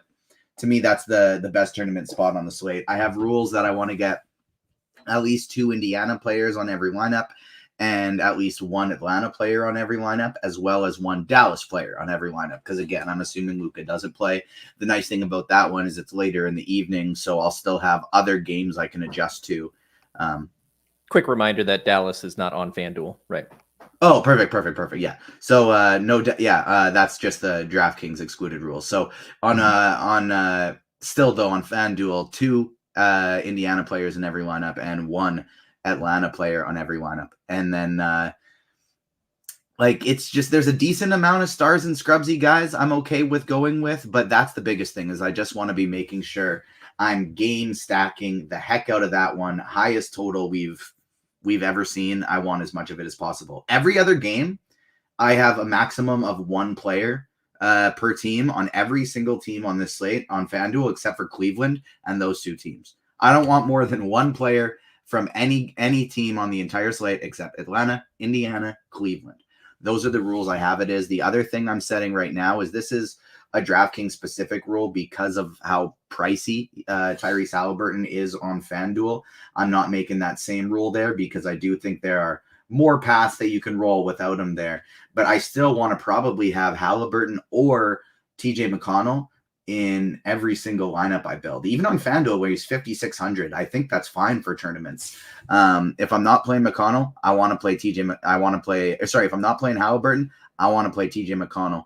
And then I want to pair them, especially if it's Halliburton, with a DeJounte Murray because he's going to be super low owned. We're getting exposure to the highest implied total of all time at incredibly low ownership. I mean, I hope everyone is watching what's happening on the screen right now. And TJ, as you are walking through these rules, Devin is literally building them in Lineup HQ. He's incredible. And that's one of the great things about signing up for premium, getting access to Lineup HQ. You can make these rules. These don't have to be mental rules as you're hand building. It's that easy. It's that easy. Yeah, it really, obviously, Devin is phenomenal. He's done this a time or 2. But you really can just set these rules and then set a build. On the top right there, it says build. You set your rules, you set your exposures, set what you want, and then it spits out the highest projected lineups. Really pretty little nifty right there. And TJ, anything else? And Devin it's Devin setting the rules on Lineup HQ is not impressive because anybody can do that. That's nice and easy. What's always impressive about Devin on the screen share is he does it like as I'm speaking the words, sometimes even a little bit earlier. And so it's almost as if it's not a live show and he edited the screen share in after the fact. Yeah. Pretty good stuff there. Okay, TJ, anything else you want to add here on FanDuel? We could go position by position since it's different from DK if you feel like you're up to it. Yeah, we absolutely can. It's an 11-game slate though, so I'll try and just rifle through it pretty quick since it's fairly similar other than the fact that there's no Dallas. I'm just going to be including a lot more Dallas players on the DraftKings side of things, so I will still go through it position by position here at point guard. I love some Shai Gilgeous-Alexander tonight. He's somebody that I want to get to a lot of. Everybody's going to be spending up in the range of Trae Young and Donovan Mitchell, who are both totally fine plays. But I either want to go up one more tier to Tyrese Halliburton and SGA.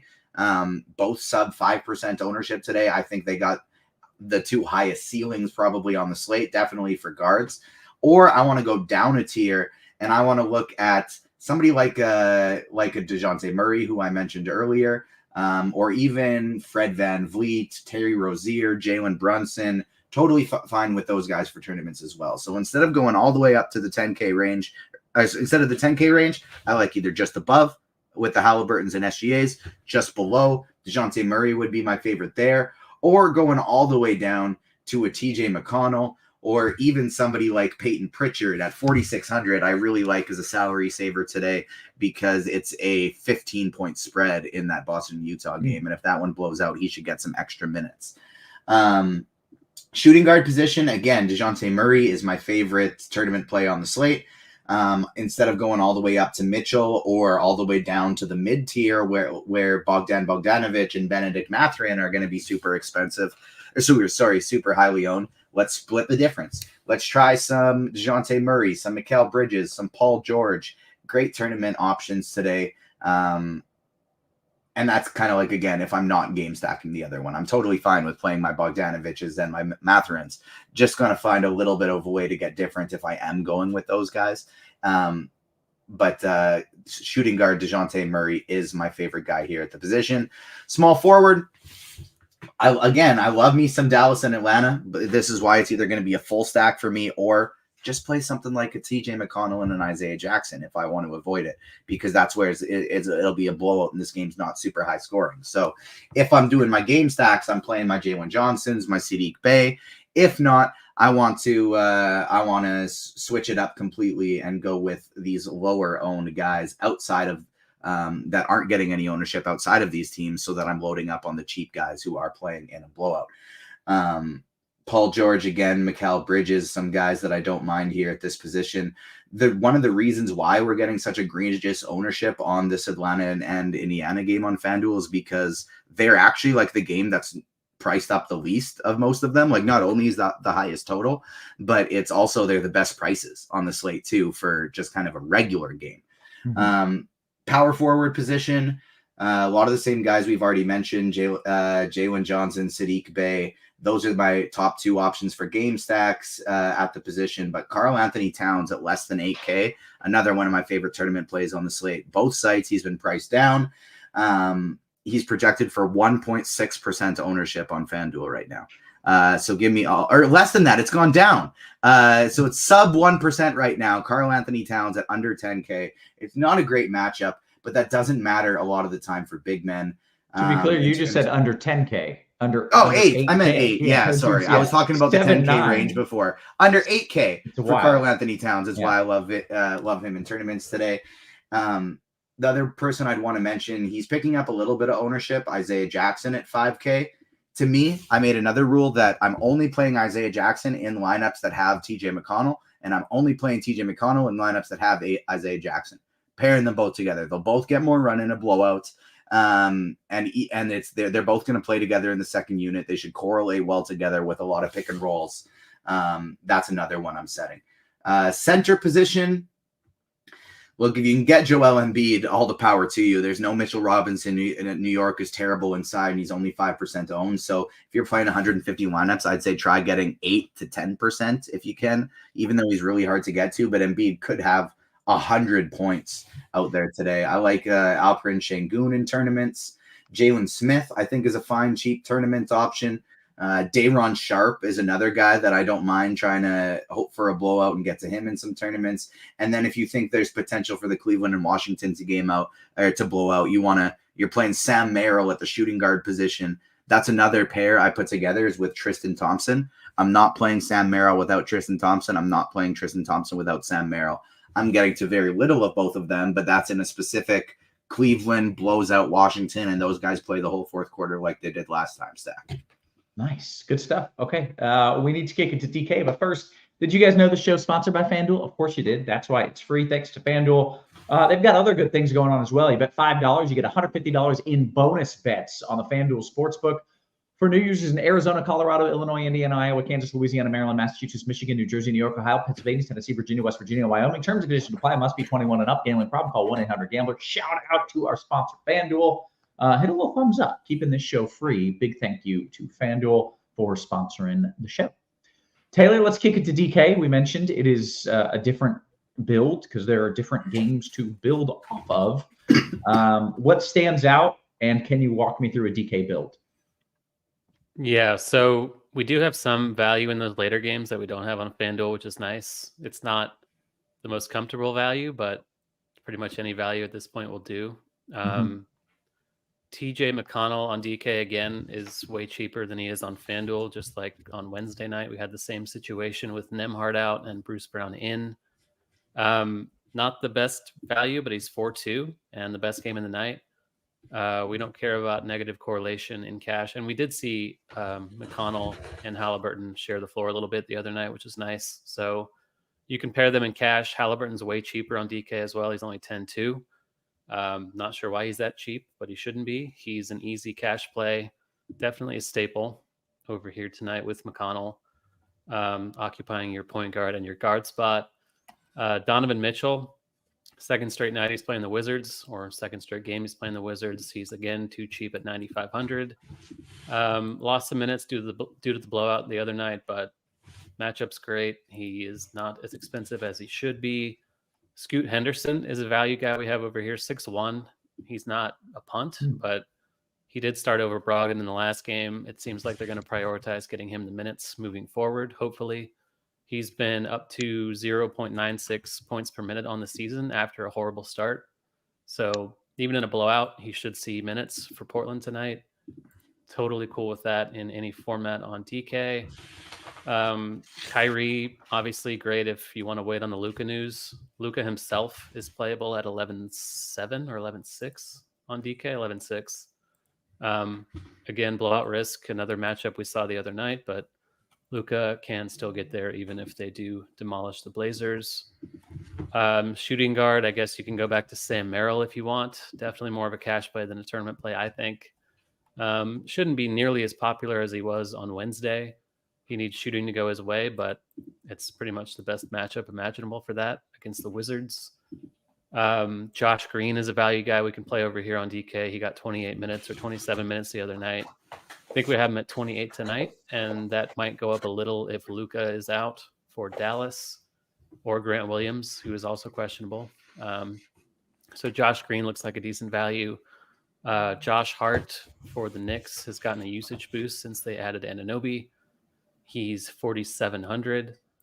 Not the worst cheap forward option. At power forward, you can look at Nikola Jovic for the Heat. He's been starting. His minutes have been up. That doesn't mean his minutes are definitely going to stay up or that he will continue to start, but they've been playing well with him in that role. So we do expect that to continue tonight against Phoenix. He's only 4-4 on DK. Looks pretty decent. Jalen Johnson for 6,900. More exposure to that Indiana-Atlanta game.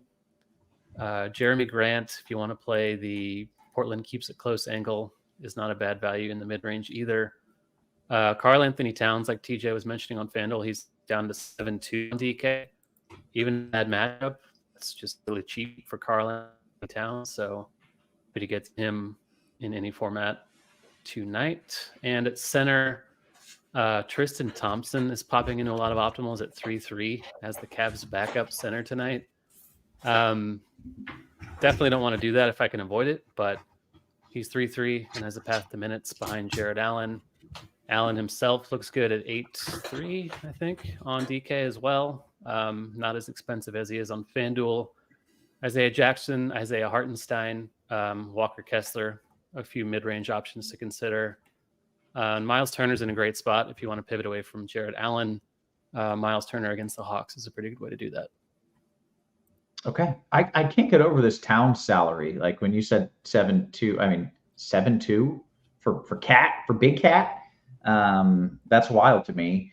Is this a smash spot? Like, is this a core of your cash build, or just it's fine because he's not the Cat he used to be and he's kind of struggling in a bad matchup? It's definitely a good matchup for sure, but he's just really cheap and it's easy to get to him. So if you're kind of squeamish maybe about paying $6,900 for Jalen Johnson, then find the extra $300 to get to Towns instead.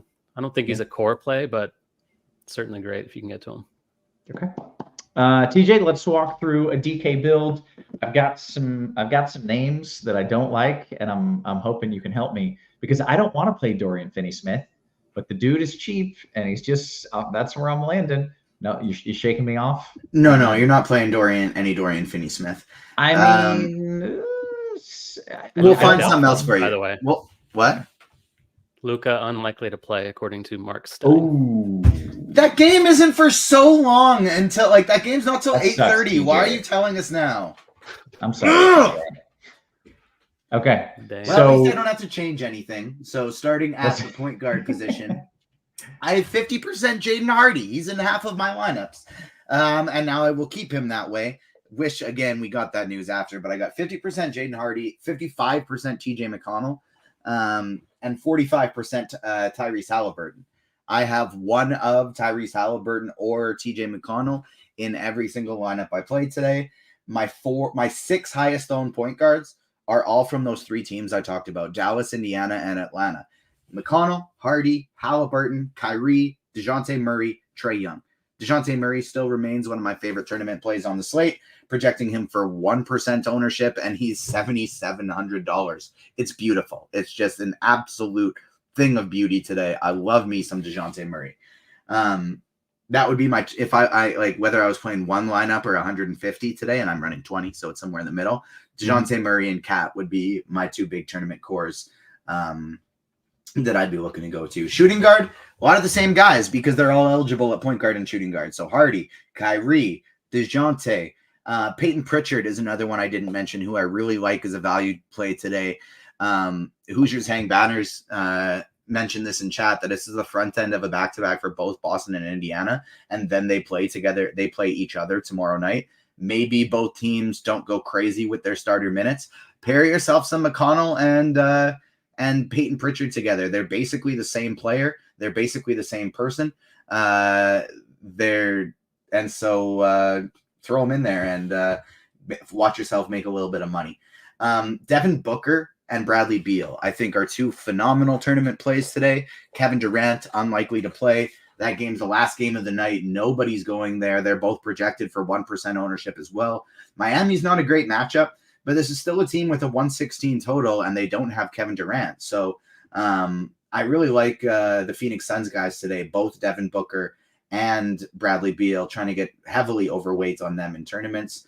Small forward position, this one is really just spread out, and whoever lands there. I'm not looking to spend up. I think my most expensive small forward is Max Strus. And it's literally just whoever lands in this spot. So Josh Green, Bruce Brown, Bogdan Bogdanovic, Tim Hardaway Jr., Derek Jones Jr., Benedict Mathurin, Aaron Nesmith, Strus, LeVert, Buddy Hield. Anybody that fits and lands there, I'm all good with. Hield is definitely bottom of the list because he's probably not going to play all that many minutes. But having said that, I still think he's an interesting tournament play. If they throw him out there in the first half and he goes 4 for 4 from 3, guess what? They're going to give him more minutes, and he's probably going to smash. So, TJ, quick question on those indie guys, because I'm kind of landing here, and I'm looking at Mathurin and Nesmith. Do you have a strong lean, or they're roughly the same price. They're $200 apart. Do you feel one is much better than the other? Mathurin would be priority 1 for me. Bruce Brown 2, Nesmith 3, Hield 4. Okay. Taylor, with those 2 guys, do you have a lean either way? I think I agree with the way TJ had it. Nice. Okay. Very good. Thanks. Mathurin just has so much, the highest ceiling of all of them, except for maybe Buddy. Buddy's the least likely to reach that ceiling, but he hasn't. Mathurin, I think, is more likely to reach it and has the ceiling. Shout out to another fellow Canadian guy, Benedict Mathurin. Power forward position, Jalen Johnson, probably the top guy here. Taylor mentioned him as a cash game play. He's great tournaments too. I love Karl Anthony Towns, like I mentioned, one of my favorite players for tournaments today. Also, just using a lot of guys to save salary here. So Nikola Jovic, Josh Green, Bol without Kevin Durant. I'm getting some Bol today as a salary saver. And then guys in the Atlanta games. So Sadiq Bey, Onyeka Okongwu, Aaron Nesmith, Obi Toppin, Jalen Smith, with small amounts of Jeremy Grant and Zion Williamson. Very good. We've got about 8 minutes here until we get to lock. Oh, So sorry. I I still got center. I bad. cadenced off, and I probably should have And- just kept going, but I was And out to of be breath, clear, and so I was like, we saw that Luka was not. We were expecting him not to play. Now it's official; he is out. But we kind of not only is he out, but Derek Lively is out as well. So potentially more value opening up for Dallas here. Another player at the power forward position I think you can get to that I got to in one of my lineups is Grant Williams. He's below 4K now. He's still listed as questionable, but as long as he plays, I think he's interesting. Center position, I don't care that Richaun Holmes is out and Derek Lively's out. I still don't think you play Dwight Powell. Speaking of Canadians, you never play Dwight Powell. Dwight Powell is one of those guys that, like, thank you. They could have five healthy players, and you're not playing Dwight Powell. I would much rather go to Grant Williams. I expect them to go smaller in this game, and so it's not like there's a big imposing center on Portland that they're worried about, right? Like they don't need a center out there to guard Duop Reith. Like, who cares? And so I think they're more likely to go small. To me, Lively being out, that just makes me like Grant Williams and Derek Jones Jr. more. Okay. Very good. Anything else you want to add here before we take some QQs? Other guys I like at the center position quick. Jared Allen, Joel Embiid. I'm trying to get overweight on. Ivica Zubac is another tournament play I really like. And then I do have some, I'm making that rule with Isaiah Jackson. I'm only playing him with my TJ McConnell lineups. Okay, very good. Taylor, since the news is broken here, are you changing your build? Because you kind of had it as, I can't afford to wait for the Luka news. There's too many good plays. Now we've got the Luka news. Are you blowing everything up? Yeah, I mean, like Halliburton is still a guy you want to get at 10-2, and Trae Young at 10-1, same deal. The issue with Kyrie is that we have all these other really good plays at the position. Donovan Mitchell, one of them as well. But Kyrie is cheaper than all of them. He's only 8-4 on DK. So he presumably won't be quite as popular as he would have been had we gotten this news, 3 hours ago, but he's still going to be more popular than he would have been if we had gotten it after lock. So it's not like you're getting a huge edge with Kyrie at this point, but I do think he'll still be less popular than the early point guards. So I do think it's worth looking at if you can get him in cash. But let's see how optimals have shaken out. Yeah, And so did now you Kyrie's in mention- like all of them. Okay. And what about some of those other Mavs guys, like the more value Yeah. pieces like Hardy or Grant Williams? Are those guys making cash builds? They are. Tim Hardaway Jr. as well at 6K. Guard forward eligibility. Should see quite a bit of usage without Luka. Josh Green, Grant Williams, Jaden Hardy, Tim Hardaway Jr., and Kyrie are all in the top optimal on DK now. Jeez. So, you can pay down a bunch with those value guys. You can pay out for Halliburton still, or Mitchell, or Trae Young. So you can still get, one of these early point guards. But then at this point, your cash build is quite Dallas heavy. I think Green is the best, maybe the best value of that group at 4-2. Jaden Hardy, 4,400, Grant Williams, 3,800. Derek Jones Jr. he's still playable, but he might look better if Grant Williams sits too. So we're not even finalized on this Mavs situation, but you are getting to a lot of Dallas now. Okay. Very good. Guys, we've got about 4 minutes until lock. Let's take some QQs. Make sure you hit us with a little thumbs up for walking you through this news. I'm scrolling up just a little bit. DK Cash, Taylor, how many Atlanta Indy guys must be played at 7 minimum? How many Atlanta Indy guys? It sounds really wild, but you don't actually have to play anyone. I might try to get one, Halliburton being the best one to get, in my opinion, especially on DK. But, Donovan Mitchell looks great at a discount from those other guards. Jared Allen in the Cleveland game. It's really rough because we want to get to the Atlanta-Indiana game, but it's not an absolute must in cash anymore. Okay. Sean says, TJ, any interest in Drummond, less than 1% projected ownership, FanDuel GPP? No. Simple enough. FanDuel. If you're playing 150 lineup, sure. Okay, right. JT Money says, TJ, FanDuel, I'm doing 100-person top 12 in it or cashing. Who are the first 3 people you're plugging in a FanDuel build?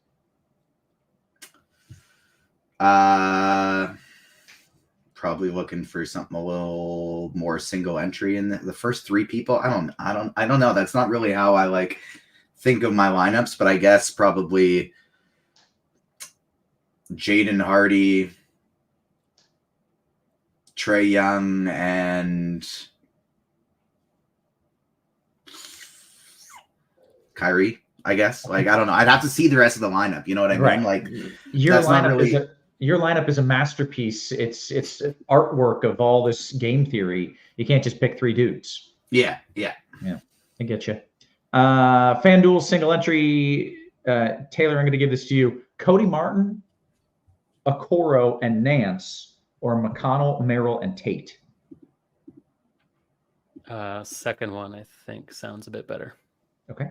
FanDuel GPP Smokin' Jay says, TJ, I'm doing a full game stack in the Atlanta. Would you fade Halliburton or Trae as the big spend? So can you game stack that and fade one of those key pieces? I would do Trae as long as you have DeJounte Murray.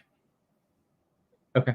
All right. FanDuel cash question here. Taylor, Herb Jones, Trae Young, and Batum, or Bogdan, Beverly, and Allen? Second one. A fair reminder, we're just building that FanDuel lineup with your 3 pieces. Dallas game not on FanDuel. Right. Oh, then yeah, I would do Trae Young, Jalen Johnson, Benedict Mathurin. Okay.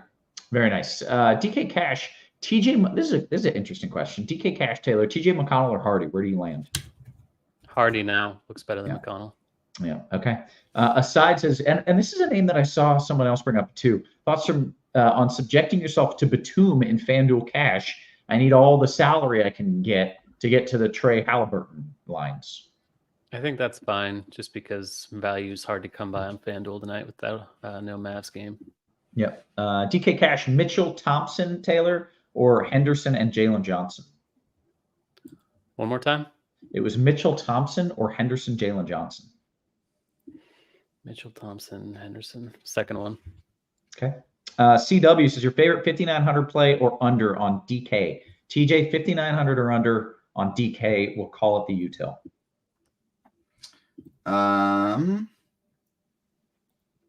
Mathurin. Okay. Roger Jones says DK GPP. TJ, Bull or get up to Josh Hart? Bull. Brandon says, any interest in Desumo with Caruso questionable? No. Okay. K-Town's Finest says, Taylor, you want Hardaway or Kyrie single entry DK tournament? Hardaway or Kyrie? Kyrie, if you can afford him over Hardaway, no doubt. Yeah. Okay. Hoosier says, do you think TJD slides back into the starting unit tonight versus Duren? Woo! Got my lineups in 1 minute before lock. Probably not, but maybe. Sorry, I didn't mean to freak you guys out. That's I apologize. Okay. I'm happy. I saw Devin. I saw Devin in the bottom of the screen freak out too, and so I felt bad. TJD. Why can't I place TJD? Trace Jackson Davis. Oh, okay. Do you think he slides back in the starting unit tonight versus Duren? The thoughts was probably not. Maybe. I feel like they put Looney in last night because they were playing Jokic. So I don't know. Yeah. Any interest in Caleb Houston? Not I have anymore. Caleb Houston in one lineup, but again, yeah, that may be a not anymore thing now that we have the confirmed Dallas news. I'll see if I still have him. Yeah, I have him in one lineup. We major. Any interest in Cam Whitmore tonight on FanDuel? No. Okay. We've hit the lock. Chinatown says, TJ, you scared my dog. Apologies. Yeah, it happened. And That's my TJ bad. has, That's my bad. He's got 7 dogs and 4 cats, so like he should know better, honestly. Yeah, that's on me. Yeah, you scared my babies as well. FanDuel single entry, Sam Merrill or Amen Thompson? Give me some amen. Here we go. Amen. Preach. Hoosier saying banners pointing out something interesting. TJ has not mentioned Tari Eason tonight. The big question is, what Tari Eason percentage do you have tonight? He's out. 0. He's not playing. There you go. All right. That There must have been a reason. We've gotten to the bottom of it. All right. With that, we have hit the lock. We have given out all the answers. We have implored the people to hit us with a little thumbs up. So make sure you're doing that. We are going to bounce on out of here. So for TJ, for Taylor, for our wonderful production crew, always working hard behind the scenes, guys, we appreciate you. We love you. And we will catch you tomorrow. You have been crushed.